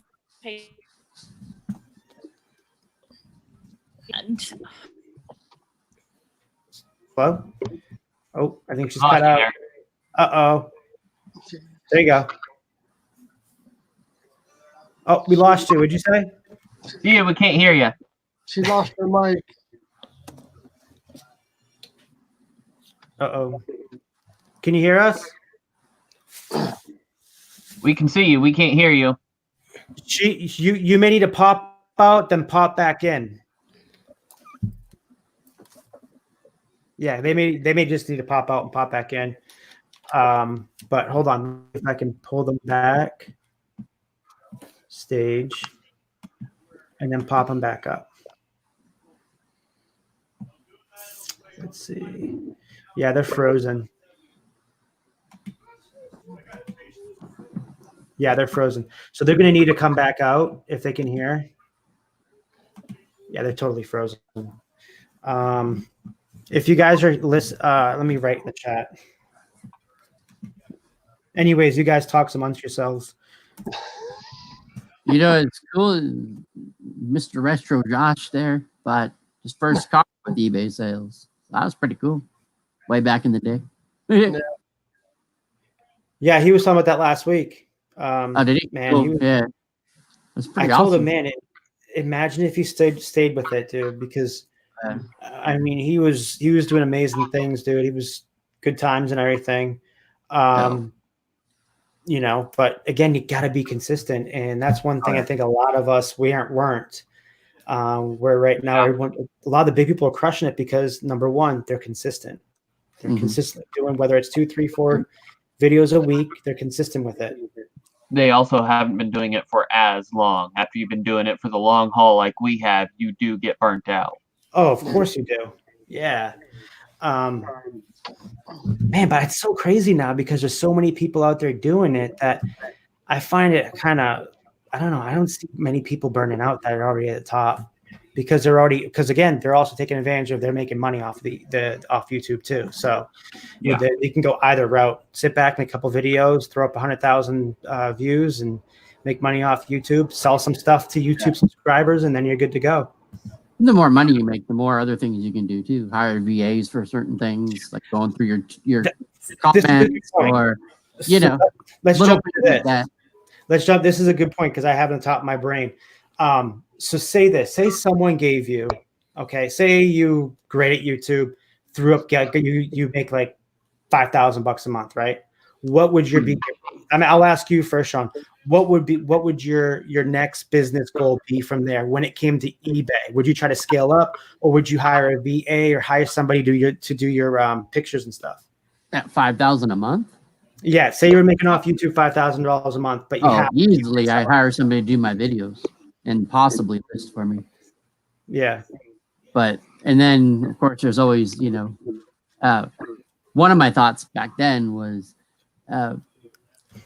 almost like what's it called, 1099 them or something, so they kind of work off, as a contractor or something like that. Mm-hmm. There was something going on with that. I don't know how legit that is or possible that is, but not having to pay them as much, kind of a thing. The more they work, of course, they get paid more. What I'm trying to say, almost on commission, kind of. Yeah, like maybe like paid per how many items you can list or like how many per item you list, Something like that. Yeah. Or a percentage of the sale of what each item that they listed after it sold within a month, and if it didn't sell after a month, then they don't get a cut of it. Something like that. Yeah. That would be definitely something I do. I don't know. It would depend on where I was as far as space and stuff. Maybe find a place to keep the stuff a little bit better, maybe process a lot easier, if that was the case. Things like that. Yeah. Oh, look, we got Alton coming in. Hey, guys. Hey. What's up, man? Addicted to Hustle, and he's one of the guys. I think I put you up on your first video. Me and Scott, Dumpster Diver Dad, and I think Burgundy was in that one too, right? Or was it Kelly Hustle? Alton. He's not listening. Can you hear me, Alton? Yeah. Okay. I'm just trying to fix this. My one of my web pages froze, and I couldn't stop the stream on the other side. Oh, the back talk. Yeah, I was like, felt like I had like 14 voices in my head. Yeah. See, except Thrifting Goomba, he said I would pay for someone to take pictures. I mean, if you got a girlfriend to do that for you, I do, but I also do the listing. So I think I would take the listing out. I would be because I'm very micromanager when it comes to that stuff. I think the only person I trust to actually fully photograph measurements and then list the item would be my girlfriend. I trust, But again, I would teach them, based upon your performance. I think I would be more like, what's his name? Who we've been having on. Hayden, Double Dog Treasures, like that, man. That guy has an awesome system, huge warehouse. He does auctions. He buys out estate sales. He does cleanouts. Man, this guy his business plan is absolutely amazing. It made me motivated to go make business cards myself and, hand them out to people, especially people that do real estate companies, so they can do cleanouts. But that's gonna probably be when I go full time and start doing those cleanouts. Would be nice. Get a nice little truck and then just haul the stuff up, because I live in a very rich area around here. So and then Harry Humstones, what's up, Harry?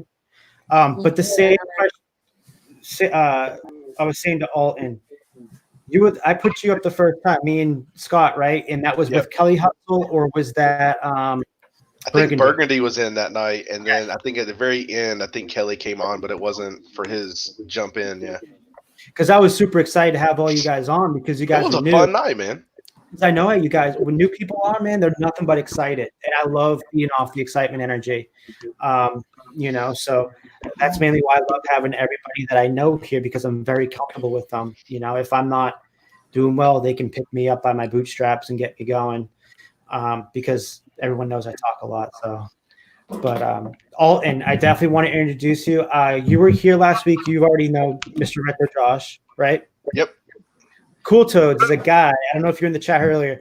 He was the first person to actually put me on a video, a live hangout. I think it was me, him, Ronnie Hart, and was it Gold? Who else was on there with us? Probably Golden Picker. Yeah, and I think the Gilmans too. Picker. Yeah. There's a bunch at that time. Cool Toads is one of the dudes that put everybody up. Didn't you have Rakin on there once too, a couple times? Yeah, Yeah. he graced us. I was shocked actually. Yeah, you gotta love the hair, Cool to man. watch Yeah. him too. Okay. He was like, oh yeah, yeah. And my little shtick thing. But yeah, watching Rakin go from selling a couple bikes on eBay or something to where he is now. It's been pretty cool. Good. Dude, I remember prank calling Raking Profit before. When I was like 14. I prank y'all called him, and record my that? voice was so high, I pretended I was a female Amazon employee. And I'm like, your VHS tapes have been removed and your account has been suspended because you've been selling fake products. I can totally see you doing that, man. Man, that's hilarious. That would be fun. Man, yeah, I mean, we just had so much. It was a lot of good times. Now I'm having a lot. I gotta say, like, this is the most fun I've had since probably maybe the first 2-3 years I did the lives with you guys. Towards the end, man, I wasn't having a good time. I think everybody knew I wasn't having a good time. My head was going wacky all out of the place, but burning out, that'll do it to you, man.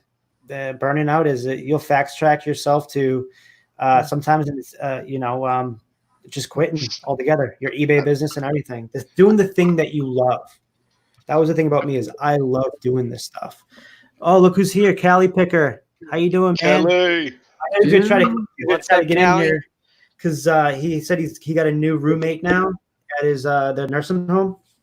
So, Mr. Richard Josh, I don't know if you knew exactly what happened to Cali. I do not. Cool Toad, you remember Cali, right?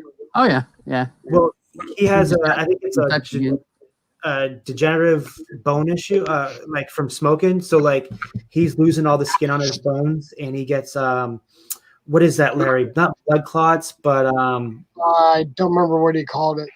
I wish he would pop on so we can tell you about it. But he just lost, I think, one leg or both legs to the knee. One leg. No, One he leg. just lost one just below the kneecap. Just below the kneecap. Yeah, man. He also found out he has a daughter.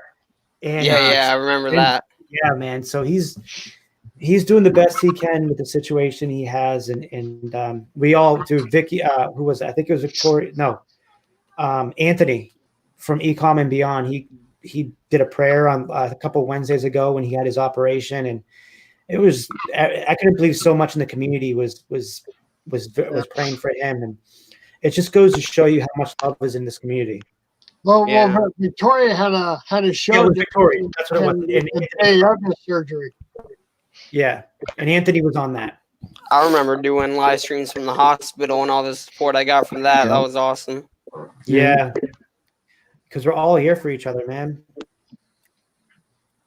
What's up, Resell King? How you doing, man? Oh, there's Nate. Just speaking to the devil. We're just talking about Anthony. Nate pops in, man, and yeah, I'm trying to get everybody on here. We already have 8 in the back step. Let's get who wants to pop off? I'll get Clay on. My computer just does not seem to like StreamYard, so I'm gonna go ahead and just cut out. That way you have more room. Okay, no problem. Like every few minutes it tries to completely like lock me out. It's like, what's going on here? My PC freezes.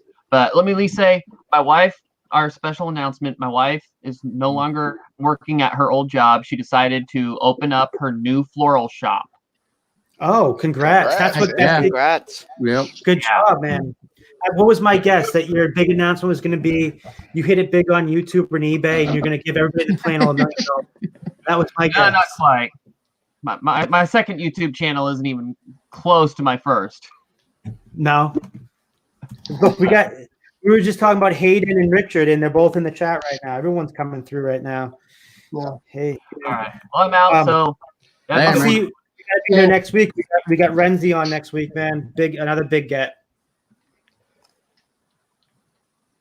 All right. I don't know if you heard me. I don't know. All right. Let's get all right. So we have Clay back there. I got to get Brandon on here too. So anybody else want to hop off real quick and then hop back on? I will, man. I'm I gotta go do I'm some about things. to help my friend out. Yeah. Okay. You want to stay on, Sean, then? Yeah, I'll stay on for a little. It's All nice right, seeing Josh. you again, Cool Toads. Yeah, good to see you, man. Yeah, man. We got to get doing more of these again, man. We miss it. Before I go, just want to say, check me out. I'm doing weekly uploads again. Hopefully multiple weekly. So hoping to get back into the community and get the ball rolling. So Yes, thanks for having me on, man. And make sure you it's Mr. Retro Josh. And like I said, he's gonna be doing uploads again. He just did a haul today. He just showed us some good stuff. I like the DSs you got. The $40 sale was nice, of course. All right, later, man. All right, later, guys. Good to see you again. I remember you as a youngin. I'm still a youngin, thankfully. But I was a real youngin. All right, guys. Later. All right, let's go. Oh, no, I didn't want to remove. Hold on a second, Brandon. There he is. And now I got to get Clay. Hold on a sec, Clay. There we go. I like this. We got a lot of people coming and going with the flow. How you doing, Clay? Good. Brandon? Can you hear me okay? Oh, dude, you sound good. You got that. Blue Yeti working. Yeah, Yeti working good, man. Who told you about that? Yeah, Kevin told me about that, everybody. Yeah. Kevin sent me a link a couple of weeks ago at work. Yeah.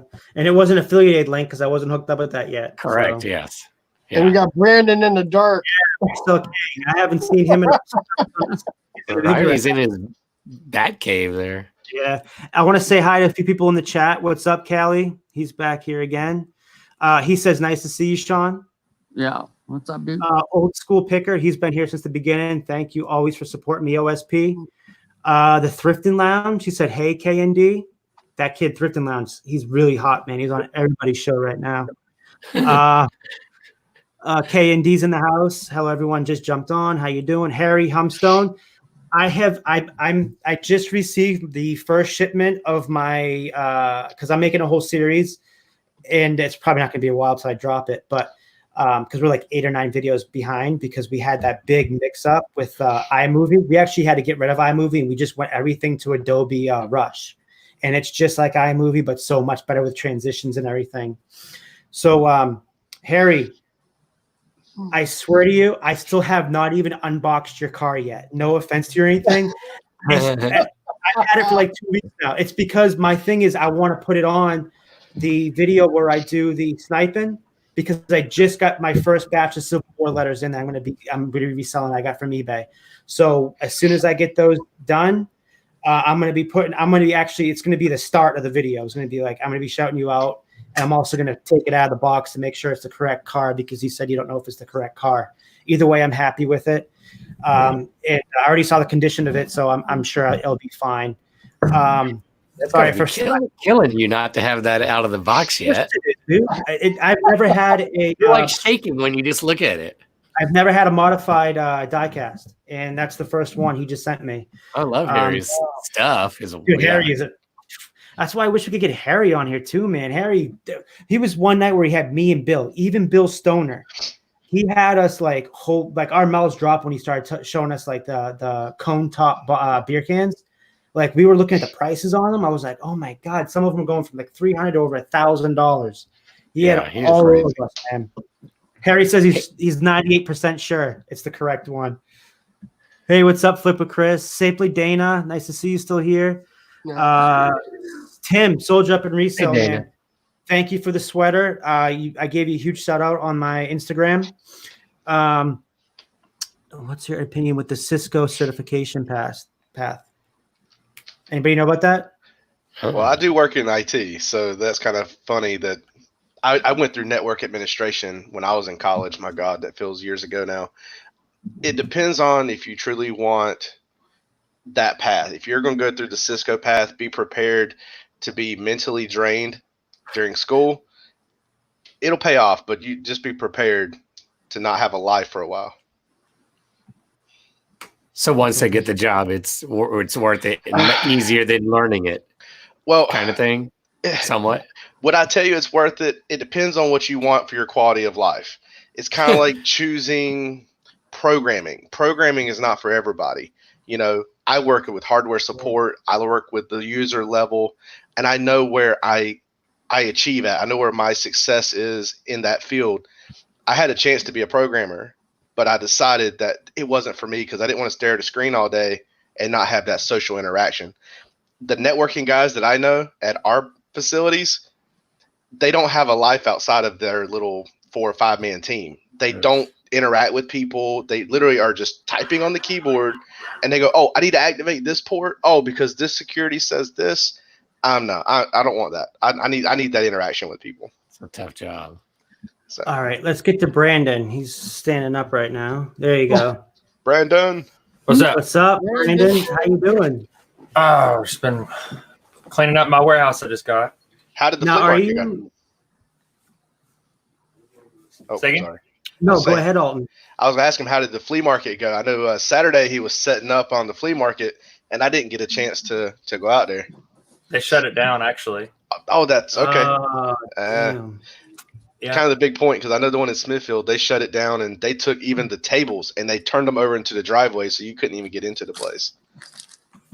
Yeah, they it does suck, but I guess he's wanting to start some sort of like he's building a website right now, the owner, and so he's wanting to start like he just wants to keep everyone's stuff in there and then just like advertise all the stuff there for sale, and then just have like a pickup system and like Facebook Marketplace, even an Instagram account. So hopefully that works out for some of us, but we apparently still have to pay rent unless he gets a discount from, not a discount, but just a little bit of help from the landlord through all this. So are you, I know you're active duty, correct? Yes. Are they keeping you where you're at and you can't leave because of the coronavirus? So yeah, I can't, all military is like, you cannot do any sort of domestic or, of course, international travel. So I can't even leave my local commuting area. Man, and that no date and time to you're able, that will be done, right? Well, that's a minimum till May 2nd, I think. Wow. And then you have, I'm actually at home right now, and I've been off this whole week because I came in contact with somebody that had it. Wow. And so the military said that, hey, you came in contact with them, just stay home until I'm off until Monday. And everyone, I have 2 roommates that live with me, and they're off too. So just because I'm with somebody. Did they test you or anything?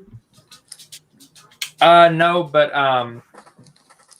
no, I haven't been tested yet. I think we might have to on Monday, but I'm not sure. We didn't really have any like crazy symptoms or anything.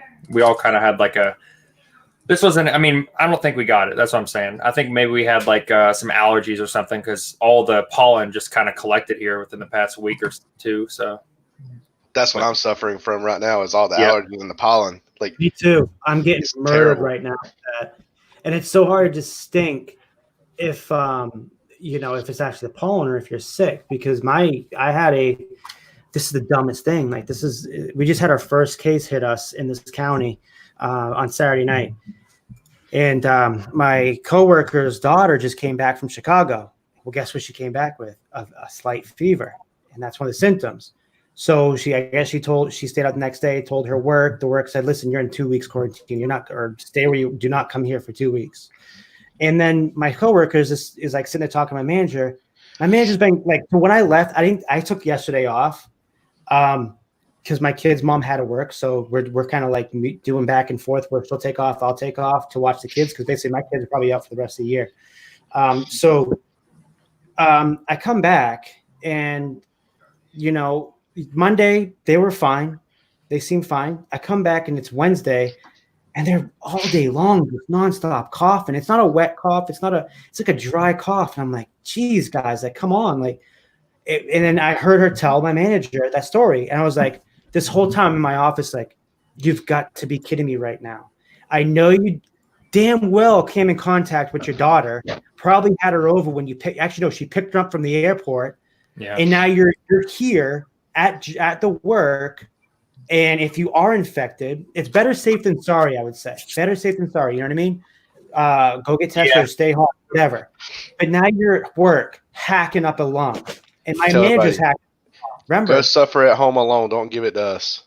Man, it's like, come on, guys, be smart, not stupid. Like, it's just a precaution. Like, seriously. And I don't know. I don't need to be sick, and I don't mean to be mean or anything, but it's like she harps on me for anything.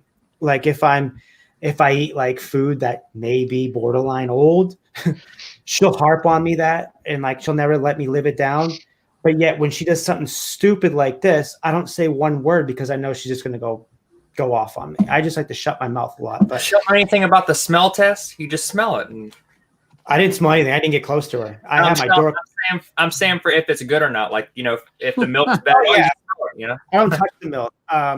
You know, I just look at it, and if it looks fine, I eat it. I mean, I look at their expiration date. Maybe a few days over, but I mean, it looks good, smells good. You know, I'm still here, right? That or you have an iron gut. I think I have that, honestly. I mean, I have a really good immune system, you know, but the last thing I needed, because my girlfriend has heart issues. So she already has an underlying issue. Like she can't even have any like, what are they called? Those drinks. Energy drinks. Because she'll have a heart attack. And So she's she only can't 20. have too much caffeine. No, yeah, exactly. Not too much caffeine. And she, and it's like, dude, like, what if I get it? And then I'm bringing it back to my girlfriend now. Yeah. That's unacceptable. All because you just cannot just stay home or just go get tested. Like, because last thing I need to do is have my girlfriend dead. You know what I mean? Because that's what could happen if we wait so long to get tested and you have it and you already have those underlying conditions. You just think smart, not hard.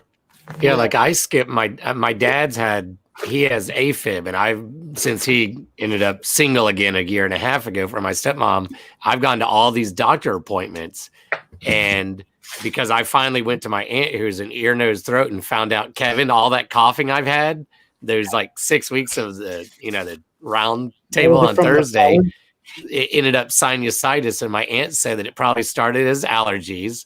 And then it got trapped in there, and it just slowly turned into all the gross gunk. But my dad, he's trying to be nice, but he's also like, well, you stay away. I don't want to get you sick. When in reality, he's 81 and a half and depressed. And I don't need to be around him right now, just even with it just being sinusitis. I don't want him to kick it yet, And it's just, man, I just think it's everything crazy. Hey, Alton, you work tomorrow?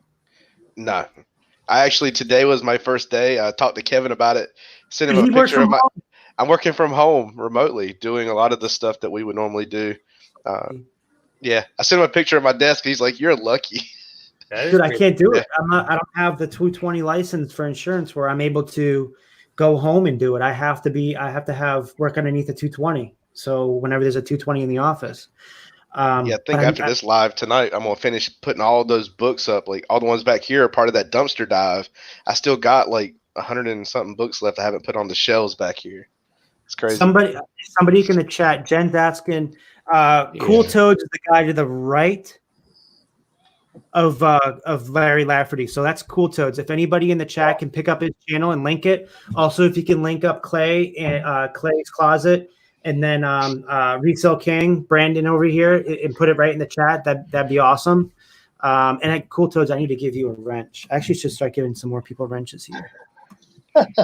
So Brandon, you have I know I've chatted with you on some you and Lobster, and I've watched some of your videos. You now have like besides all your storage there, you have a warehouse, you said? Yeah, I can bring it up if that's all right. Dude, he has a nice, dude, it's always nice and tidy. Like, well, the warehouse is new, so like I just got it last week. So okay.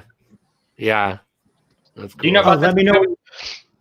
I think there was talking about, I don't think I remember hearing about this. I thought you posted something about it though on like Facebook. Yeah, give me a second. Let me know when you got it up, because I'm going to try to give out wrenches to Cool Toads real quick. I think Cali has an interesting outlook on. He's calling it the fun time for this economic collapse. How are we going to do with it? That's kind of funny. Invention. Oh, Victoria, I got to give you a wrench. Andy, I think he already left. I'm going to give him a wrench too. Richard was in here. Richard, we were talking about you earlier, bud. Yeah, Victoria's bouncing back and forth because Mama's got an auction going on, and Victoria's being the auctioneer. Oh, okay. Well, that's nice that you're coming back and forth. I appreciate that. Yeah. Well, she'll be back over here once the auction's done. Yeah. But I'm sure we'll be here for a there's while Victoria. too. Yeah. I forget who. Someone asked what branch I'm in. It's Air Force. Yeah, that's what I had up. Air Force, he's in. Tim's he's also in I think he's in the Army, as I recall. Yeah, he just thank you for subscribing to me as well. Yeah, he's a really, really nice guy. Really one of the nicest guys I ever met in my life. Super nice and informative and very helpful. I love his videos, man. Like this guy, I think he does edit on the side too, but his videos are edited really well. He's in the I think I said the Army, right? Yeah, he's in the Army. 6 more years. Until retirement? Yeah. Wow. I think that's what it is because he's been there for a while. Buffalo Picker, what's up? He was in the military also. Hey, Buffalo. Hey, Scott. Yes. So was I. Oh, you were? Oh, really? Larry was. Yes, I was. I got 11 years Navy. Nice. Richard was a Marines. Here, need a Navy guy, and we have it. 82nd Airborne, Cali Picker, yeah. Cali's 82nd. Look at all the military. Oh, that's cool. Awesome. 82nd Airborne. Yeah. Thank you guys all for your service. Seriously, keeping us safe. It's all because of you guys. K&D Flips is still here. What's up, Dana? All right, we have Flippin wants to come back in, and then we have James, Cali Picker. And I know James wants to talk to Cool Toad. I can go. Whatever. Yeah, I'll step on out. Yeah, I can stay and go. Whatever. You know me. You can always pop back in after you. But Clay, shut up what you got going on tomorrow. And then also me and Scott will be there as always. We're there every Thursday night. So tomorrow night, it's episode, I think, number 7 or 8 over on my buddy Brian. I teach with him here in Dallas. His channel is Texas Treasures. Okay. And he had told me about, I've gotten into the resale just more in like November. He's a couple years in, but he turned me on to Pure Hustle.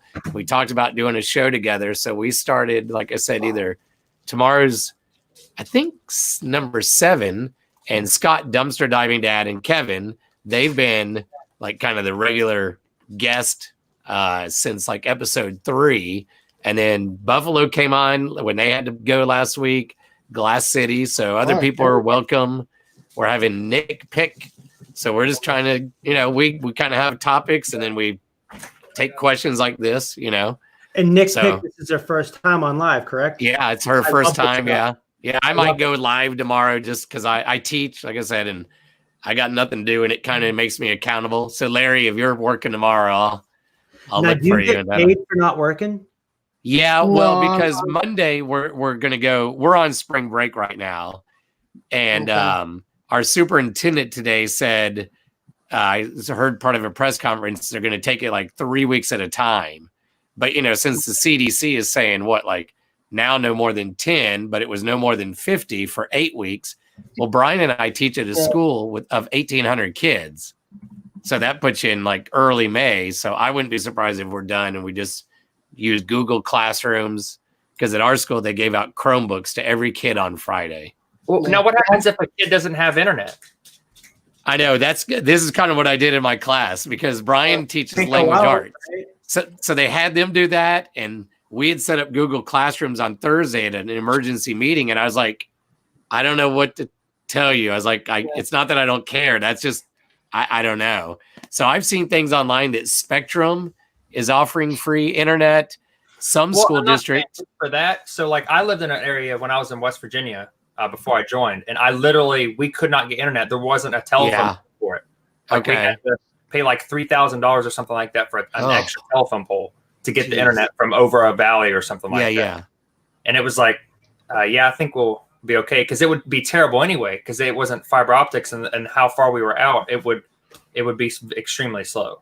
Yeah, so I don't know, because it's like most of the kids we teach, unfortunately, are lower socioeconomic. The parents, like on a good day, they're working one of their multiple jobs. There's usually multiple kids in the house, so maybe they have one computer, 2. Because I just don't know. I'm gonna just try to put up simple assignments as I have to, and keep covering like World War I. I teach Texas history, so it's going to be like World War I, Depression, and some fun videos. And because I know there's other teachers that are probably going to bombard them, and they're stressed like we are, and they're more stressed than I am about money probably. So I don't want to add to all of their angst, you know, and I might use Zoom. So if they want to like ask questions about assignment or just have me tell corny jokes like I do in class and say hi, you know. Yeah, So I'm off till the 30th. I drive bus, so we've been off since Monday, and we're off till at least the 30th. Okay. Yeah, we're like the 7th at least, but they said indefinitely. By the way things are going, because right now I just heard that Ohio schools are done until next fall. Yeah, Kansas yesterday. I think we're all going to just get shut down. Well, at least I got to work for a boss. At least we're getting our school district decided that we're go ahead and pay us for 4 hours a day. Okay. Yeah, I see that more districts. Yeah, they're voting for the non-exempt or whatever it's called or whatever term. Then, like I'm on month. I get paid once a month. So, but for the others, I guess that most districts around here are voting to keep paying people because you have to. Yeah. That was actually unplanned vacation. Yeah, and the district has the money already. I mean, that's not an issue. So yeah, that was actually Lobster that just called me, and he was wanting to jump on a live. So okay. he said he does. Yeah, there he is. Lobster. But let's see, Tom, come in. Yeah, I can hop off. So check it out tomorrow night. We'll start probably at 7 p.m. Central Time. I'm guessing. You know, but Texas Treasures. Okay. You're starting a little show? Say again? You said you're starting a show? Tomorrow, well, it's episode either 6 or 7 or 8. I can't even remember with my buddy Brian that I teach with. Yeah, I can't remember. We've done enough now that it's fun and I feel comfortable doing this, you know. Okay. Oh, Lops just said no, stay on. He's stocking shelves. He's working. On. Oh, he's working, yeah. Later, Matt. See you later, man. Matt's going. Richard said it's going to get worse before it gets better. I think that's kind of the truth. Yeah. We're in a really crazy point right now in our history. Oh, yeah. Yeah, true. World, actually, really. What's going on, Triple D? Yes. Yeah, there Scott, he linked Brian's channel, Texas Treasures. We love him. All right, so let me get James on here. I subscribe to him on there. Texas Treasures. Okay. Yes. Yeah, and we gotta have Brandon on sometime. You know, Brandon's awesome. Resell King. Brandon's awesome. If you want to ever come on. Yeah. Yeah, on the Thursday, yeah. Sure. What time is it? Last week we started at 7 Central Time, 8 Eastern. We were starting earlier, but then we realized if we start later, we get more traffic, you know, kind of. Because it fits more time zones better. Yeah, that's the problem about because I had Cliff, the Boondock Mercantile, and him and all the Canadians. They were wanting me to come on. It was like a couple Tuesdays ago for their show, but I can't because I work 3:30 to 11. Oh, yeah. So, yeah, but we'll probably do some random shows now that we're both off from school, like. Yeah, I know. You have plenty of time on your hand, man. I might not be going. Like, I did laundry and I hung up some of these pants and shirts, and I'm like, probably ain't wearing these things for. It's a good time after you start doing those marathon runs. Yeah, and I'm glad that because I'm already thinking, I guess I'll go back to teaching one more year. I thought I was going to pull the plug after this, but now probably go. This is year 13. Oof. And I love working with the kids, but I'm just too nice. So I get run over every day by 13-year-olds, and they don't care about history. So I might look into just some other non-teaching job. And because my other part-time job before this was Uber.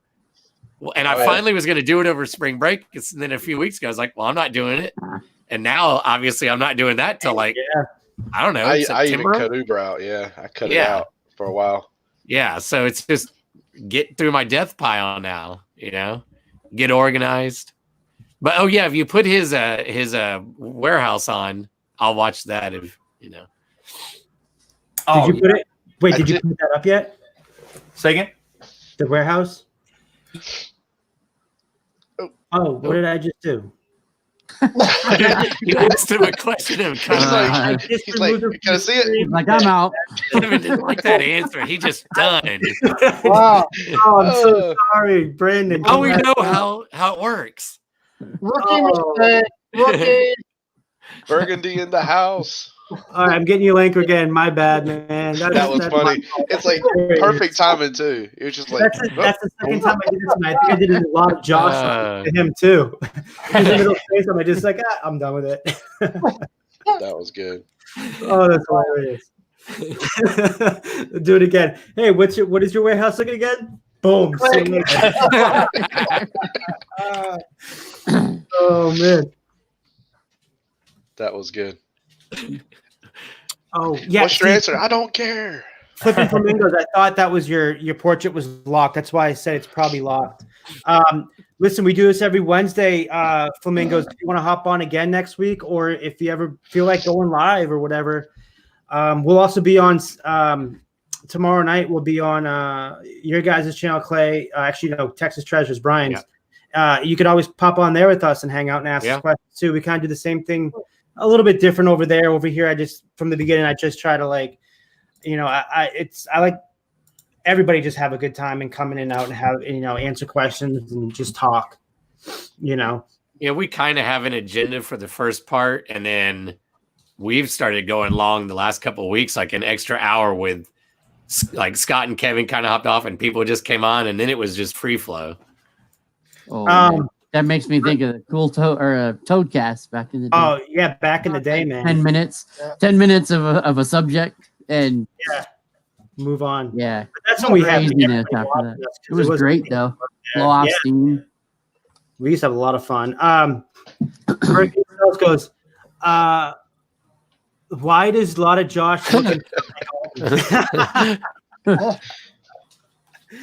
Josh had to go. He did an hour with us because he obviously doesn't know that we go over an hour.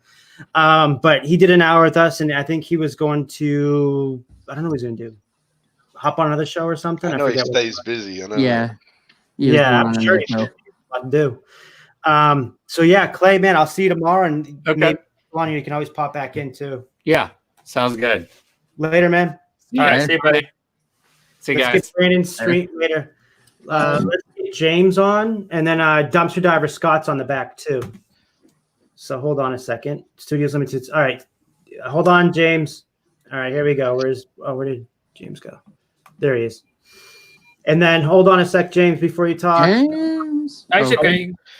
I'm gonna pull up Brandon's. There we go. Yeah, that's the warehouse from the street. Oh, nice. That's big. Yeah, it's 4,000. Actually, it's more than I thought it was. I'm looking at the lease agreement right now.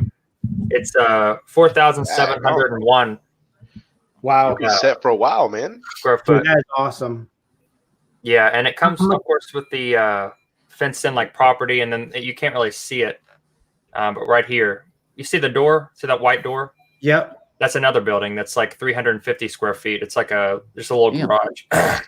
How'd you score this? Friend of mine that owns the flea market that I set up at. He used to set his flea market up here. But then there's a couple things that are just not up to code. And he had been looking at pulling the trigger on this other place. So they shut his operation down here, technically, so he couldn't like have the public inside it, but he could still like utilize it and keep it for storage. But anyway, so they got the owners kind of got scared about that, and so they cut the price down in half for this thing. So I'm actually doing a rent to own. I'm only paying $500 a month for this. Oh wow! Oh man. Yeah, and I'm going to be buying it for $90,000. Sick. So yeah, I'm pretty happy about that. But yeah, this is just the street view from Google because I don't have the street view. I forgot to take a picture of that. But here's some of my pictures. Like this is what we got going on inside right now. We've been cleaning for like days. Wow. And there was stuff all over the place. That is nice. And then how much stuff do you think you have to fill that already? Well, so I actually bought out everything that was in it from my buddy because he had stuff still in it. He had like a bunch of pallets of estate sale clean out merchandise. Yeah. And so I don't know if I might have a picture of it like before we started cleaning, or at least like well early. And yeah, that's kind of like a little bit of it before, but that's like the second day. But there was a lot more. And then this is an industrial freezer. It's full of stuff. I was just gonna ask that. Is that like a freezer or cooler or something? Yeah. Oh yeah. Man, that's nice, man. Good job. There it is. So yeah, that freezer. So let me see if I can find a picture of the inside of it. So, and this is the third time I've had this on like someone's live because they are asking about it. But I'll go ahead and tell this story again. So it's kind of everybody's dream in a way. It really is for what we do. Yeah. Yeah. Let me see. I can't really find the. Okay, yeah, here you go. You can't really see it too well, but you see how they have these like rails that are hanging from the top? Yep. So this is inside of the freezer. This was used to grow marijuana in like a big operation. And they had another place that was in the one of the other offices. So there's office space inside the warehouse as well. And so they were setting it up as well there. And anyway, the police raided it. The guy shot himself inside of here. Wow. Yeah, pretty crazy. So they disposed of everything. They confiscated all the equipment and stuff. But yeah, that's why this is set up like this. So there's no refrigerant or anything in it. It doesn't have a compressor, the external compressor. But the freezer itself, like just for the panels and everything, I mean, it's still worth like, I don't know, like two. I could probably get, if I pieced it out right, I could probably get like $2,000 out of it for like all the panels and everything. Man. But honestly, I'm kind of thinking about a video I was making, but let's see. Yeah, so like it looks like you're ready to start a vending machine business. Yeah. But you can see where this is like plastic wrap. That's like these were pallets of estate sale merchandise, and so they were going to like auction them off. I think the person that had them before him, so they left all this stuff in there, and they were going to rent it out to him. And then they were like, well, we're about to move all this stuff out, but do you want to buy it? And I guess he paid like $3,000 for all this stuff, but I ended up paying only $400 for what was left in there, which is literally everything you're seeing. But then, of course, like I said, it has the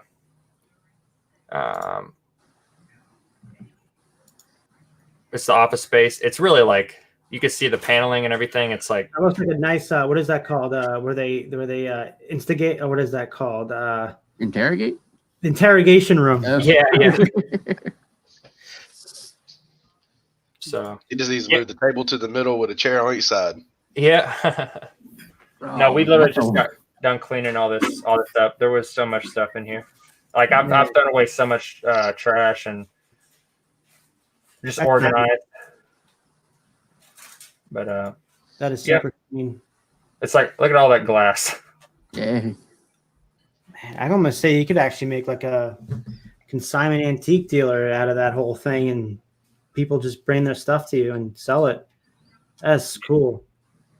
Yeah, so I just couldn't pass up that deal. That's true. Like I've technically got enough space as it is right now, where I live.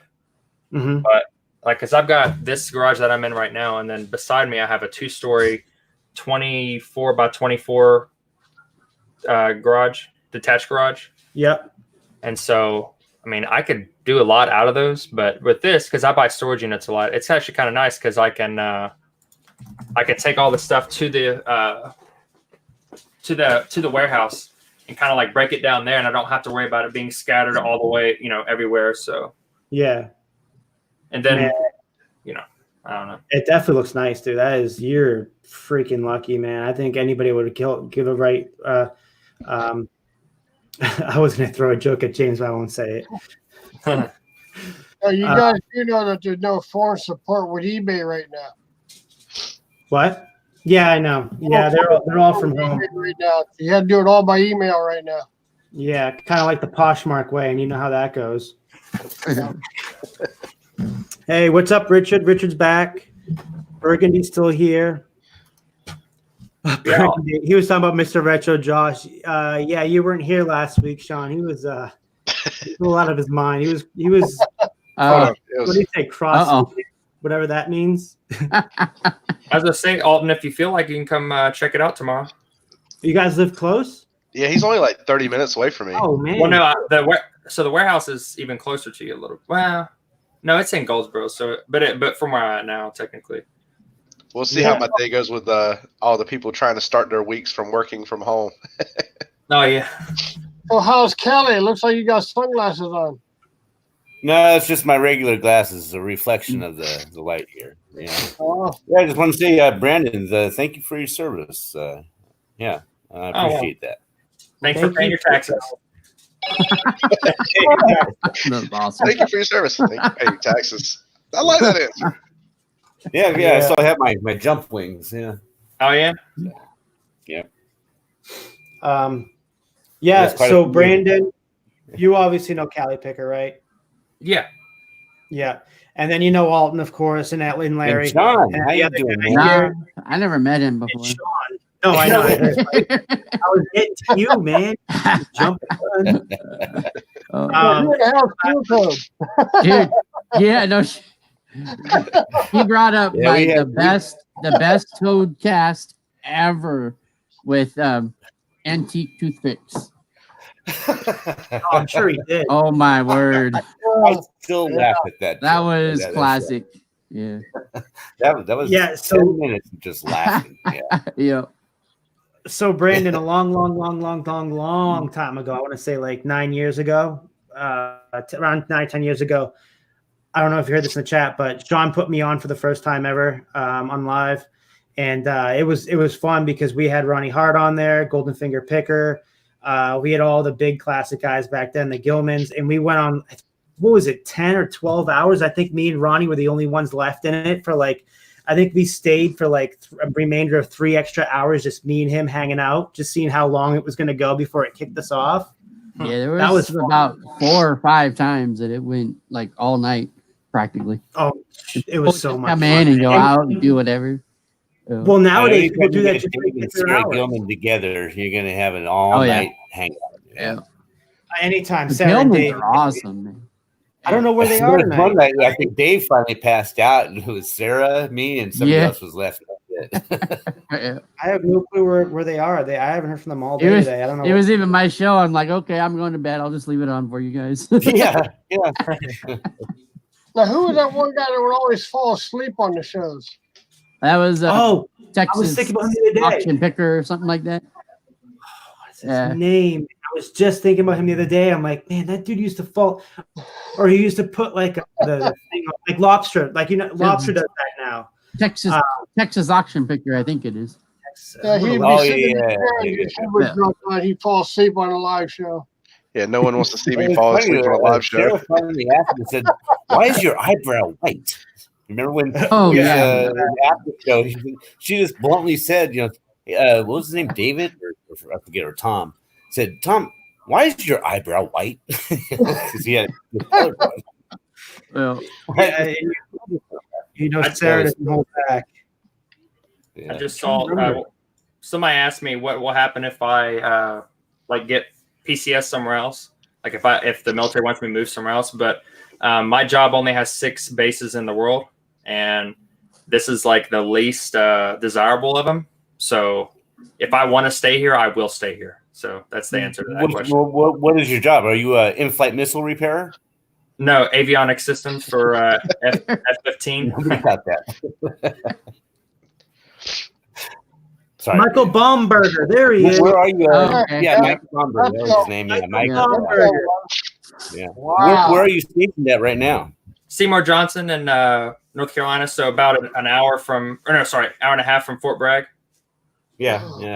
I was stationed there for a while. Yeah. I figured. Yeah.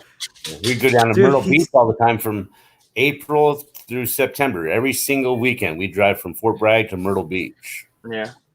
I think I met 3 or 4 of my fiancées down there. Yeah. Oh yeah. Oh yeah. Yeah, dude. Well, yeah. Those are the only ones you'll admit to, right?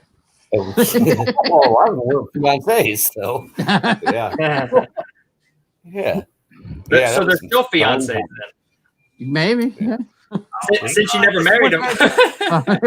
Well, like I said, I finally found I have a daughter. That was from a thing in Germany when I was there. Oh yeah. I was God, I gotta put this up. It was this lady and her military husband, and she was an accompanying wife. So Yeah. it was what it was. So Hey, cool, Toad. We need to bring Sean. We need to bring the drinking shows back. Oh my God, no! I don't drink anymore, man. Oh God, no! Listen, no, you can get no, Mr. no, Rest no, no. for you guys. Woo, no. He had enough for us for all. I do have another idea instead of drinking. Yeah, I did. You got us all cross-faded. If it's a green idea, I'm down. Oh, Burgundy's here. All right, hold on. Here in Michigan. Yeah. Burgundy's wants to come on, so hold on, Burgundy. But I gotta In fact, pop this actually, up. well, I have to leave. It's 10 o'clock, and I want to be courteous to my roommate. So, yeah, luckily I have a nice Marine roommate, but yeah, I want to be courteous. So it's 10 o'clock, and I want to don't go anywhere yet, Cali. Ready? Let me see. Let me know when you guys can see my screen. Is it going? Okay. Right now. Oh yeah. Look who it is. It's Wes. Where is Wes right now? Dude, 7 years ago. Oh my God. This Blomberg with the white eyebrow right there, dude. This is, oh my God, this brings back old memories, dude. Who is the other guy in there? Sure we know him. Let's see who we had on. You probably get right here. God, man, that was hilarious. Look at how young Rex was. He had no gray beard. My goodness. It is the white eyebrow. I told you. We got to get Michael Baumberger back, dude. That is hilarious. He's still making videos, right? That was good. Yeah. Oh my God. We got to get him back. This is hilarious. You know, I'm sorry, Brandon. For all of us. Yeah. Guys, everybody right, have a great evening. Sorry I couldn't be on. Good night, good man. to see you. All right, we're gonna get Burgundy in here now. Later, Cali. So hopefully we'll guys. see you in the morning on the Victoria show, James. Yes. All right. I told him he needs to have the Ron Burgundy outfit, and he just needs to show up on a live with it one time. Yeah, we're working on it. At one time, you should be wearing it every time. We're working on it. Don't worry. You need to get this. So my first outfit decision that I'm actually making is I have to, for reasons I won't talk about yet, I have to try and track down one of those like Hugh Hefner robes. You know what I mean? Like the red robes with the black fuzzy. That's awesome. Anyways, what's going on? You bunch of misfits. What's going on here? Oh God. This is why I love coming on here. Because, this is my only chance all week, right? Isle of the Misfit Toys. This is my only chance all week where I can have all my old buddies together and we can just talk about old times and have you new guys come on and hang out with us and sidetrack us. Oh. You got to put the old in front of Mr. Yeah. What are you smoking over there, Burgundy? You cross-faded too? Oh, smoking. No. Dude, I can't do that. It makes me pass out. Yeah. like bad. Like I look, okay, let's go in the story time real here. Bring this bad boy close. All right, we'll go in the story time. So there was one day where a young Burgundy found his way into a lake house. We used to go to this lake house with my friend, right? Like it was like his family's yearly trip. So we'd go to this lake house. And one time, I'm not going to say who, someone showed up with stuff. And everyone partook. Parents, kids, everybody. It was a free for all. Toddlers. No toddlers were invited. Grandma. There was drunk toddlers everywhere. Anyways, I'm just gonna say somebody whose name rhymes with Schmurgandy fell over and hit his head on a wheelbarrow. Out of nowhere. It was just like blackout. Wow. And yeah, man, it was rough because it was on like a hill, right? So that lake house is up here. Hold on. There we go. Lake house is up here. Hold on, puppy's going crazy. And I'm down here. So I got to go up this hill keep in mind, I had been drinking like tequila the whole day. I wasn't going easy. This is not a good time. And I had to walk all the way up this hill. And I had complete strangers around me, like my friend's family, right? I had never met until I had gone on this trip. They were like carrying me arm in arm up the hill. These people I've never met before. It was like this beautiful moment of like brotherhood. And it just put me in a bed. It was a very sweet time. So I'm thinking the tequila all day might have had a little bit to do with that. You know, and it made me considerably better at the so in the middle of the lake, right? There was like a floating raft, and we would go on the raft and fight each other to push each other off the raft, right? Because naturally, what else are you gonna do? Oh yeah, what yeah. And I was, yeah, it was King of the Mountain, dude, and I was king for a little bit. And then another Ron Burgundy came off and threw you. He was king of the mountain with all the what is I saying, like the teenager kids that were like 4 or 5 years younger than you. It's a joke. It's a joke. Right back. Be serious. All right. But what is that? Is that a vape or what is that? Yeah, it's just nicotine. It's a bad habit. Yeah. Well, I guess it's not a bad habit. I don't it's know. better than the alternative, right? I don't know about that. Nicotine's bad for you, man. Well, the alternative I think is you're saying smoking, the tar. not the alternative is smoking, not the alternative of not. Let me clarify. I thought you meant the alternative with weed. I'm like, well, I don't think anybody's ever died from that. Smoking, millions of people have. No, don't bring up the whole people dying from vaping thing because I'll get heated. I'll You just brought up yourself. No. Oh, dude, I've been in some people's streams and they talk about it and they're like, I don't even vape, but this thing should be like illegal, dude. Like people are dying from it. I'm just like, my mind's exploding. Like I just want to type. I just want to talk to these people. But yeah, I find it so weird that all of a sudden all that stuff happened and for what, like 3-4 years prior, everybody was fine. So strange. So the issue was with people making homemade THC cartridges. So they were and keep in mind most of this stuff is done in labs, right? In like a weed legal state. But you have some people who are like, oh well, I can just make some THC vape juice myself in my garage. And if you know anything about how like this is taking a turn for the dark side, but if you know how like drug dealers work, like if you want to make more money, you do something called cutting, where you take your product and you put something that's not your product so you can fluff it out, right? Get more money for what you got. Yeah. So they were cutting the THC oil with vitamin E oil. Oh. And what was happening, because normal vapes don't have vitamin E oil, right? This is just for people to make more money off of the oil they got.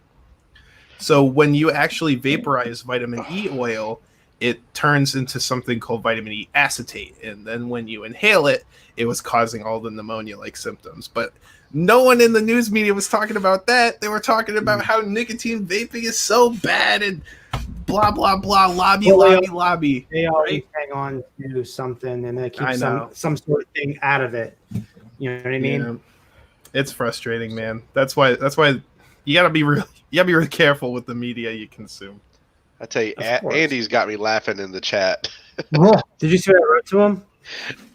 Oh, I said, what murder are you cleaning up now? Because he's talking about getting OxyClean. He said he only beat up a few people, and I was like, I want to see a video of you plowing through them, like bowling. Yeah, but, that was funny. Man. So, anyways, they want your jewels. Wow, that could go both ways. Yeah, could that was a dangerous statement. Or But Alton, let's man. see the shirt. Yeah, I told him he needs to wear that every time he comes on, man. Anybody's Yeah. chat. See, if I had one, I'd be rock. I've got the Sonic shirt. I'll on have to try to send you one on my next order. Oh, you don't need to do that. I forgot to I'll buy ask you you. guys. How many lives has it been for you, Burgundy? Oh boy, you're gonna make me do math right now. It's after 10 o'clock. No math after 10. Okay. Guess. At least 6. I'm gonna say Okay. that because I think that's a safe answer. Probably more, but I'm not counting. How about you all? But I think maybe 4. I think it was on with yours a couple. Then under Dumpster Diver Dad. But it was just funny. I know like Burgundy over here, he did his 100 subscriber video, and that like the shenanigans that was going on with that, like me telling him to go on, keep pushing your time frame. He's like, nah. No, dude, I watched that back, and I'm like, why did no one tell me the audio was this bad? I'm like, the That's chat the whole was saying point of it. the chat was saying the audio was bad. The That's chat what was you call saying the your audio memory. was bad, but then they were like, "Oh, you fixed it," and I watched it back, and I'm like, "I didn't fix it. What do you, what do you mean?" You want to know what's bad, Larry and Sean? Remember back in the day when we used to do this? How bad was it was like 360p or like you were lucky. It was horrible. 360p. Go back and watch then some we- of my old videos. Oh my god. Oh, the audio. Cared about back then. Honestly, back then, no one cared about the audio or video. Yeah, They came to just have a good time and hang out, just like they're doing, and hopefully they're doing here.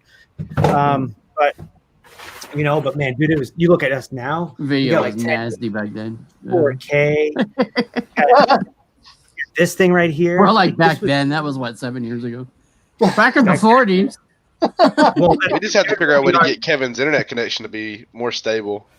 Oh, you know what it is? If I'm coming in crazy right now, it's because I'm in the hallway down from my router, and I kind of messed up tonight. I changed the router out to there, then back here. So Gotcha. I needed to put for the router. That's my issue tonight. Hey, what's up, Tesla? Tesla's in the house. Tesla What's Picker. going on, man? That's my Straight guy right up. there. He's awesome. He's been blowing up, man. I just watched his last 2 videos. I think he did one today and yesterday. Yeah, I watched the one from today. Yeah, I watched one. Maybe it was yesterday, the one with his dog, dude. That was hilarious. I think I wrote his name. I was like, dude, your dog's awesome. I can't stop watching your dog. Just do a video with your dog. But yeah, he's doing really well on his videos. I tell you, man. I will give him that. He is actually some of his titles for what he's picking really catch me. Like that one today she asked me what I wanted to pay. I'm like, well, did he get it for free? Like, Isn't it doing like I told you before, guys? It's telling you, well, it's more psychological. Like think like a viewer. Like when you look at Cincinnati Pickers, one of his most popular videos is he said no to me. What did he say no to? He was a box of like, I don't know, it was CDs or maybe it was video games, but he ended up getting it. He ended up getting it for more price, but the guys obviously said no the first time around. Then John went back and asked him again, and he raised his price a little bit, and then he took it. So he saved the day again. So when you do stuff like that, it's not clickbait or anything. It's basically asking, you're asking yourself that question. You're like, oh my God, I got to watch this. This looks so cool, Clickbait's okay as long as it's true, to me anyway. Yeah. If you're like making up some bull, whatever, it's like, come on. But like that, like what you said there, I'm Brad says, Tesla, you are my new favorite channel. Brad, I wonder if he's ever been in here before. He must be new. That's good though. It means I'm getting new people still on here. I haven't gotten many new people on here. It's because I have an old channel. So Brad's not new. What? But Brad's not new. No? Okay, so I'm still old channel. I was talking to who was it the other day? he said he's been playing with the titles lately. And it seems to be working. You got to. Dude, and you can play with them every few weeks. I think it's Nick Ninman that says, Brian G. Johnson. Like he doesn't. It's what's called an A/B test. And like it doesn't. Sorry. You can A/B test your pick and your title on the thumbnail, and then like 3 weeks later you can do it again, and it'll keep track of how many people subscribe to you, where they came from. Because if you'll be surprised if you make a thumbnail and you change it, maybe it's not working for you at the beginning, and then you change it a couple months down the road, you'll be surprised how much more traction you can get if you think it's better, or if it's really connecting with the community. Now, what you never want to do is go backwards. If it's working, then you take that pick and change it. Then most of the time, it's not going to work out for you. But you can always switch it around, give it a few weeks, so you can run some statistics on it. Hey man, I do got to go, man. Thank you. Yeah, I'm getting ready to wrap this up, probably like 5 minutes, and hopefully we can catch you on the next one, Sean. Sure. Again, Sean, before you leave, shout out your channel and where they can find you. Well, I'm on YouTube, but it's pretty much all sports cards now, just opening them and stuff like that. There's no real.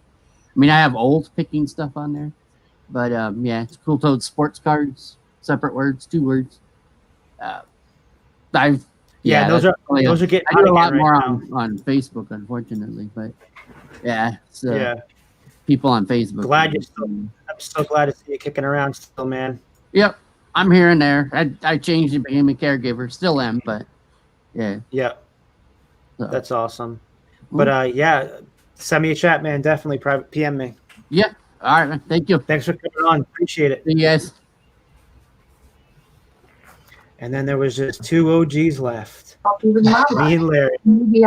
Oh, I thought you were talking about me and Alton. No, yeah, see, that's the real OGs. Yeah, he's in the top. You're top. Hold on. How do we do this? This way. Top right. Oh, almost did it.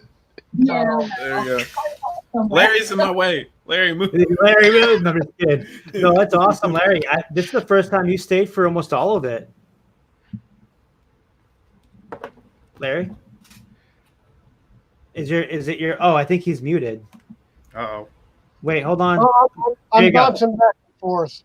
Oh, okay. I just unmuted you. I didn't know I could do that from here. But yeah, Larry, I don't have to get up early. That's why I'm staying on late. Yeah, because you're not doing your I'm stuff, not right? working. Yeah. Because you're a teacher or what? No, bus driver. I was thinking bus driver. I was going to say that was my next guess. Yeah, so the schools are shut down till about the end of the month. For now, what state are you in? I'm in PA. They may be shutting those down. They shut ours down to the middle of April. Okay. And most likely they basically told, Ashley, like, it's probably going to be the rest of the year. Because we get out down here the middle of May is the school system down here.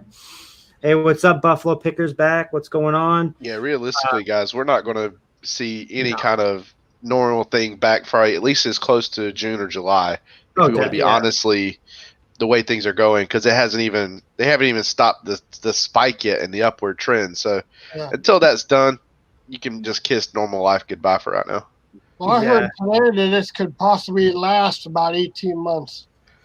Whew. Yeah, the antidote or the trials, because they got to get all approved and everything, and it's not an overnight thing. They set up to 12 months to 18 months. Yeah, so well, I guess we'll see what happens. Well, at least I'm still getting paid because our school district, my boss called me and he said the school district agreed to pay us for 4 hours a day. That's nice. That's awesome of them. Hey, that's awesome. Hey, what's up, Francie? Francie made it to tune in late. I have to go back and watch the video. It's all right. Yeah, I had a lot of Josh on for the first hour, 10 minutes. He had to bounce off. He was busy. But next week, just to let you guys, why I have you guys here, next week we're going to have Renzi. They're like the shoe gods right now. Him and his wife, RNZY, you can catch them. They're a channel. I'm surprised they don't have to go really hard at YouTube, but I mean, they're really good at what they do. With the whole shoe system they have on they started out Facebook Marketplace, and then they moved it over, mostly still Facebook Marketplace and Poshmark. And I think they do some eBay now too. But I've been watching them for a good year and a half since I heard them on a podcast. Las Vegas Flips, I think it was one of his older podcasts. And I could have sworn, Larry, we used to hang out with Las Vegas Flips, unless that was Wesley, and then he switched his name. I remember Wesley was a Las Vegas. You remember that, Wes? I mean, Larry? Yeah, you're muted still, bud. You're still muted. Here, my computer froze up there for a second. Oh, okay. It's all right. Don't worry about it. Wes, dude. Oh my God, you gotta hop on here real quick, dude. We gotta show you a video I still have up right now of you, bro. Anybody in the chat, this is hilarious. Wes, who comes on weekly, I have a really good surprise for him that we were watching earlier, Larry. Remember?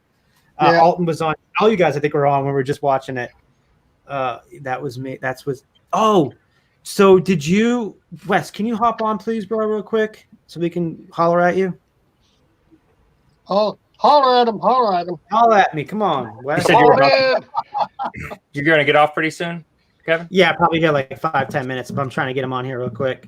Oh, okay. Well, I got a live scheduled after that. Then, if you were just going to get off, I was going to start one up. If anyone else wants to jump on with me, yeah, I'll jump on for a little bit. If that's cool. Yeah, I'm gonna. Yeah, and just put it in the chat. Make the StreamYard now and stuff, so you can put it in the chat, so everybody can head over there after. Oh, okay, yeah. Yeah, you're. I think I gave you a wrench.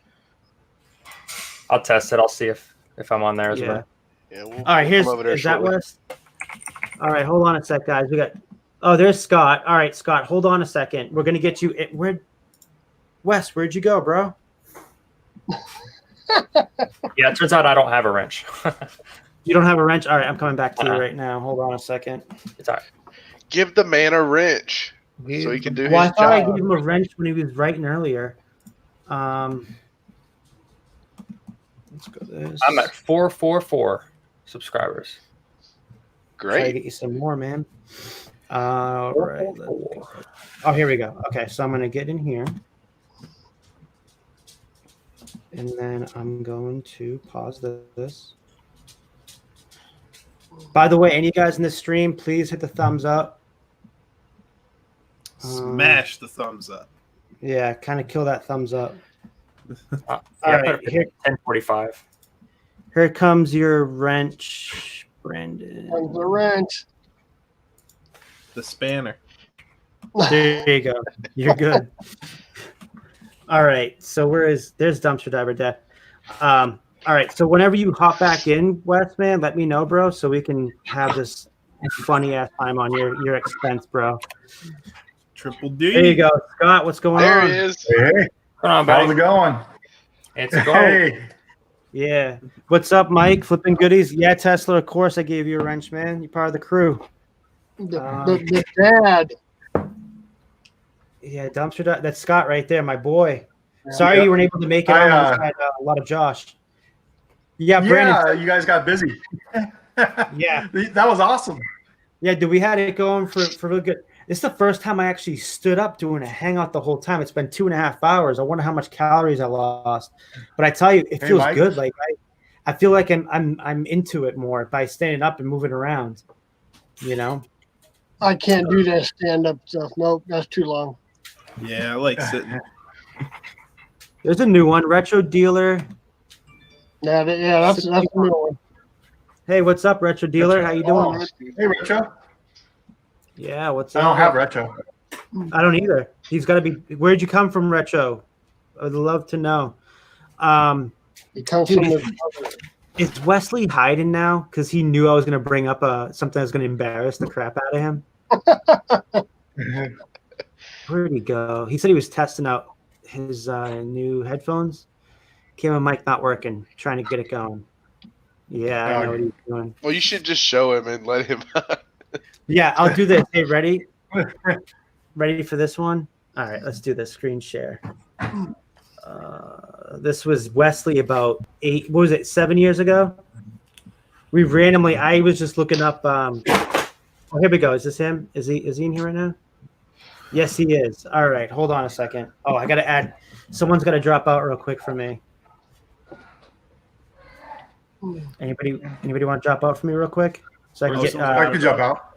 Yeah. Either way. You want to pop back in? Okay, no. Burgundy left. Let me pop him in real quick. Wesley, what's going on? Hey, what's up, Rehomer? There's another new one right there, Rehomer. How you doing, man? I can't hear nothing, guys. If you can hear me, give me a thumbs up. I can hear you, man. We can hear you. You can hear me. We can hear you. Yeah. We can hear you. Go back to audio thing. What high school is this? Click on. What are you watching? What high school is this? There we go. I can hear you. All right. I can't get my camera working, but I can hear you guys. All right. So can you watch the screen at least? Hey, Yeah, Rehomer yeah. says he's eating a lean cuisine. I'm hungry. I'm getting hungry right now thinking of that.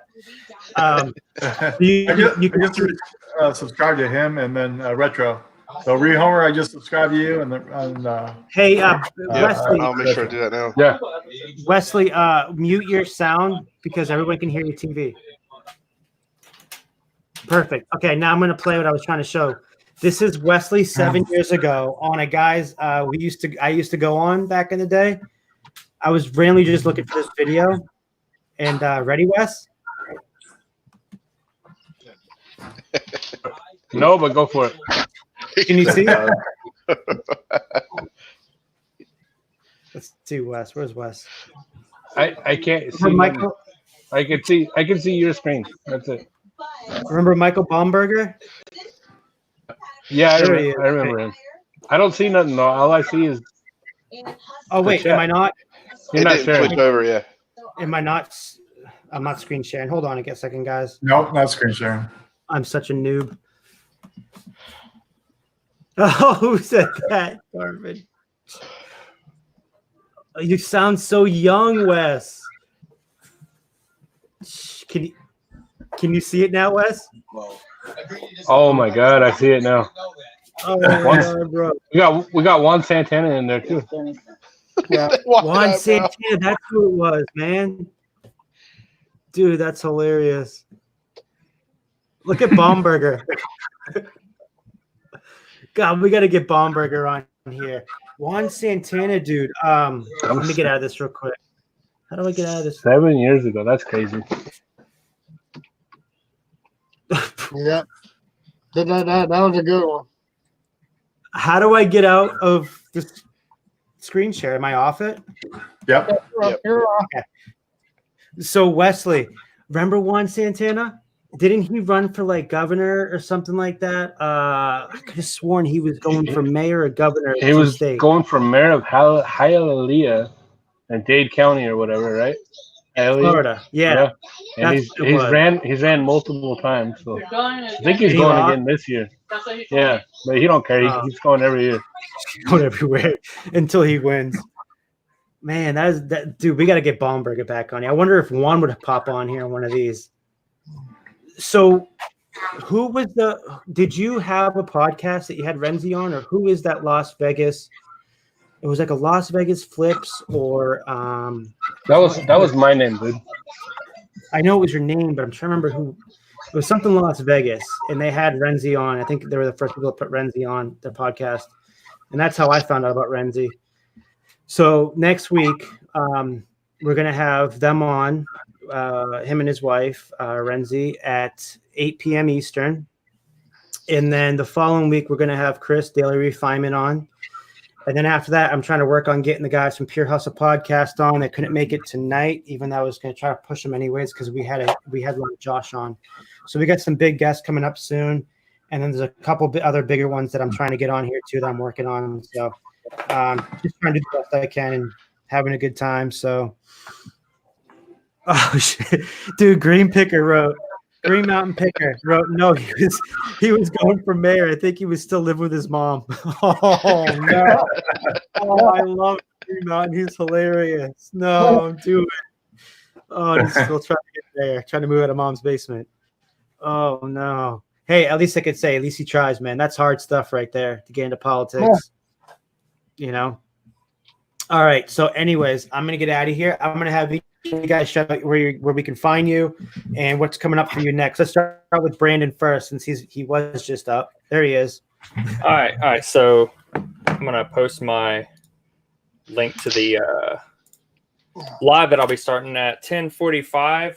It'll be probably me and Lobster and a couple other people here might be jumping in too, and maybe some others. Yeah, I may be coming. I'm hoping I should be able to make it. It's only like 10 minutes from now, 15 minutes from now. So yeah. Is that yeah, it? and you can find you at Resell King, right? Yeah. On Okay, YouTube. all right, yeah. Resell King and got You have an Instagram? Yeah, I got Instagram. It's I think it's Resell King B. My first name is Brandon, so that's why. And yeah, I'm on Facebook as well. I think a lot of the people. I have a lot of your same people that are on mine. Yeah. So yeah. So yeah. And then this is cool. There's a lot of channels here. I'm going to subscribe to a lot of thrifters. I like making thrift videos and video games. So I'll have to check you out after Retro Dealer. Definitely. Thank you for stopping by. I love Definitely. video games, so I'm going to check them out too. Yeah, if you want Retro Dealer, we will be hopping on Brandon's. He's going to be putting the link in, and you can slide right over there in about 10 minutes. And we're going to be going over there for a little bit. Just trying to keep it running tonight. And then next person up is Larry. Actually, no, Larry's going to go last since Larry's been here the whole night. He deserves it. You know, he's a big Don't worry about it. I'm not going to say nothing anyway. All right, Larry. Game Changer. Game Changer's in the chat. What's up, Game Changer? Is Steve another new one? Yep. I think he hopped on mine a couple days ago. Okay. What's up, Game Changer? How you doing? Anyways, so Larry, tell us where we all can find you. You can't find me anywhere. Great, perfect. All right, next. No, there's shows that you pop on. Oh, what shows do I pop? I usually pop on Jenny and Victoria's show about 5. I'm usually in their chat, except Tuesdays when they have their zip and lift shows. I'm usually on this show working. That's usually a working show, but usually I'm in their chat 5 days a week, and they have an auction on Sundays.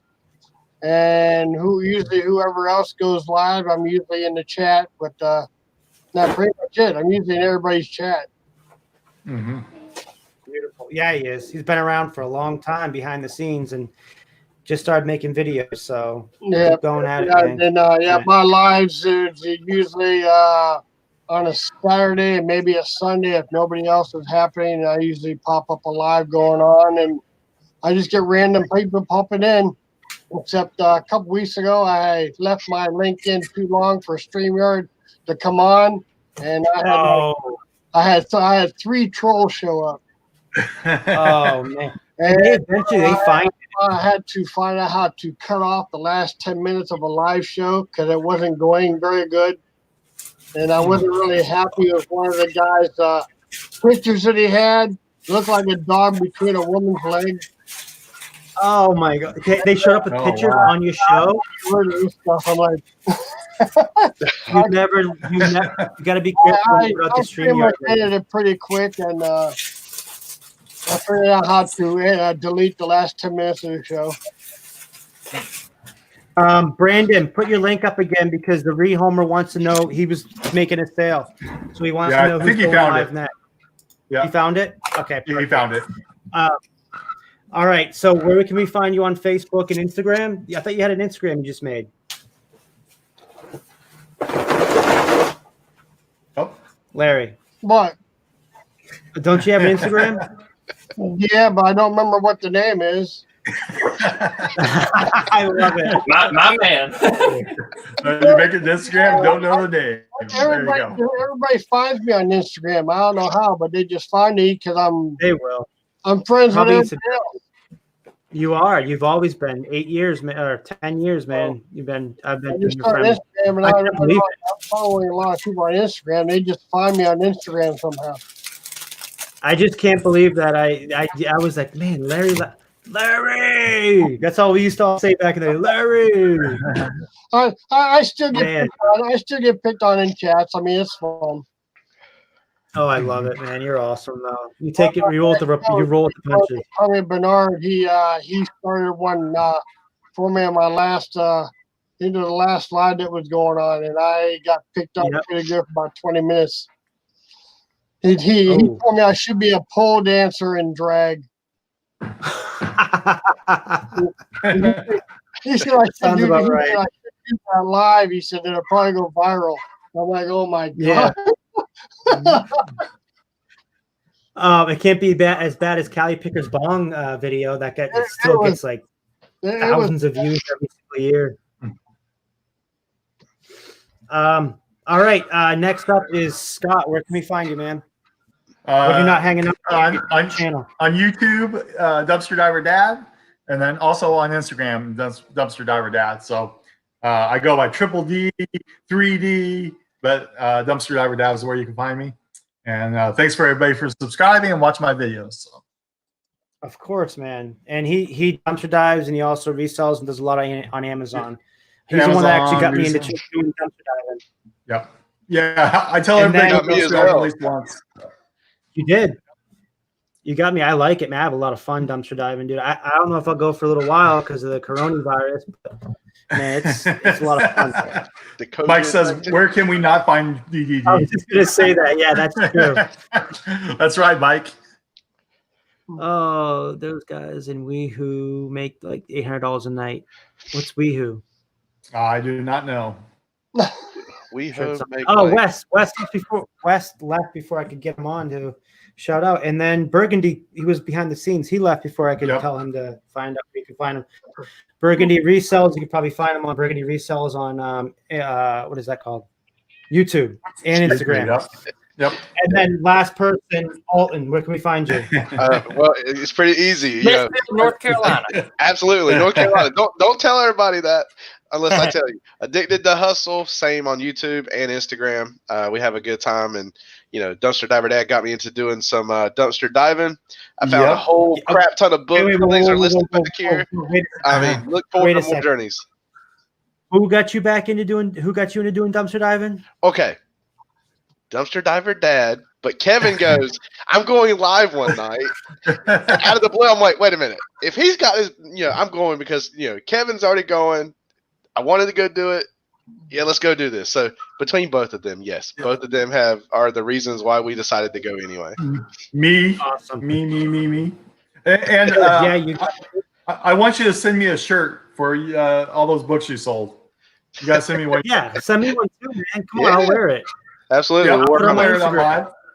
Absolutely. Green Mountain Picker. So Brandon, Green Mountain Picker says he's going to go over to his office and get set up on the computer.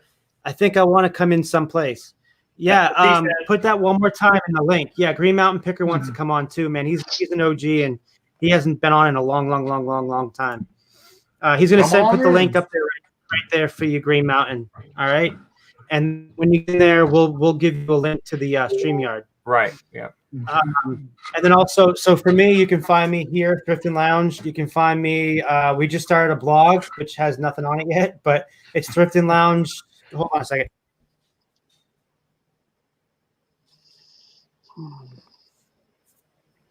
Oh, she doesn't have it set up yet, but it'll eventually be thriftinglounge.com. I'm going to be doing some free guides, not paying for, when it comes to clothing and some other antiques and flipping on eBay to resell back on eBay. I do a lot of videos, and you can find me on Instagram, Thrifting Lounge. And you can always find me everywhere because I'm on everybody's channel all the time. So it's not hard to find me at all. And then we have a Facebook group, Thrifting Lounge. We have 24,300 members now. So wow. We just had to add a couple new admins, which we had Thrift Beast and then Jody Matima we added. So also next week, again, we're going to have Renzi on 8 p.m. Eastern here. We'll probably do another few hours. Hopefully the Gilmans will actually make it on this time. And then the following week, we're going to have Chris from Daily Refinement on. So we got some big people coming on too, just like we had. Thank you again so much to a lot of Josh. You can find a lot of Josh at a lot of Josh YouTube channel, and then also on Instagram, a lot of Josh. So thank you all. Thank everybody in the chat for coming out. Fun to be here. Have a great night. Thank you guys so much, and we'll be going over to Brandon's. All right, later. All right, later, guys.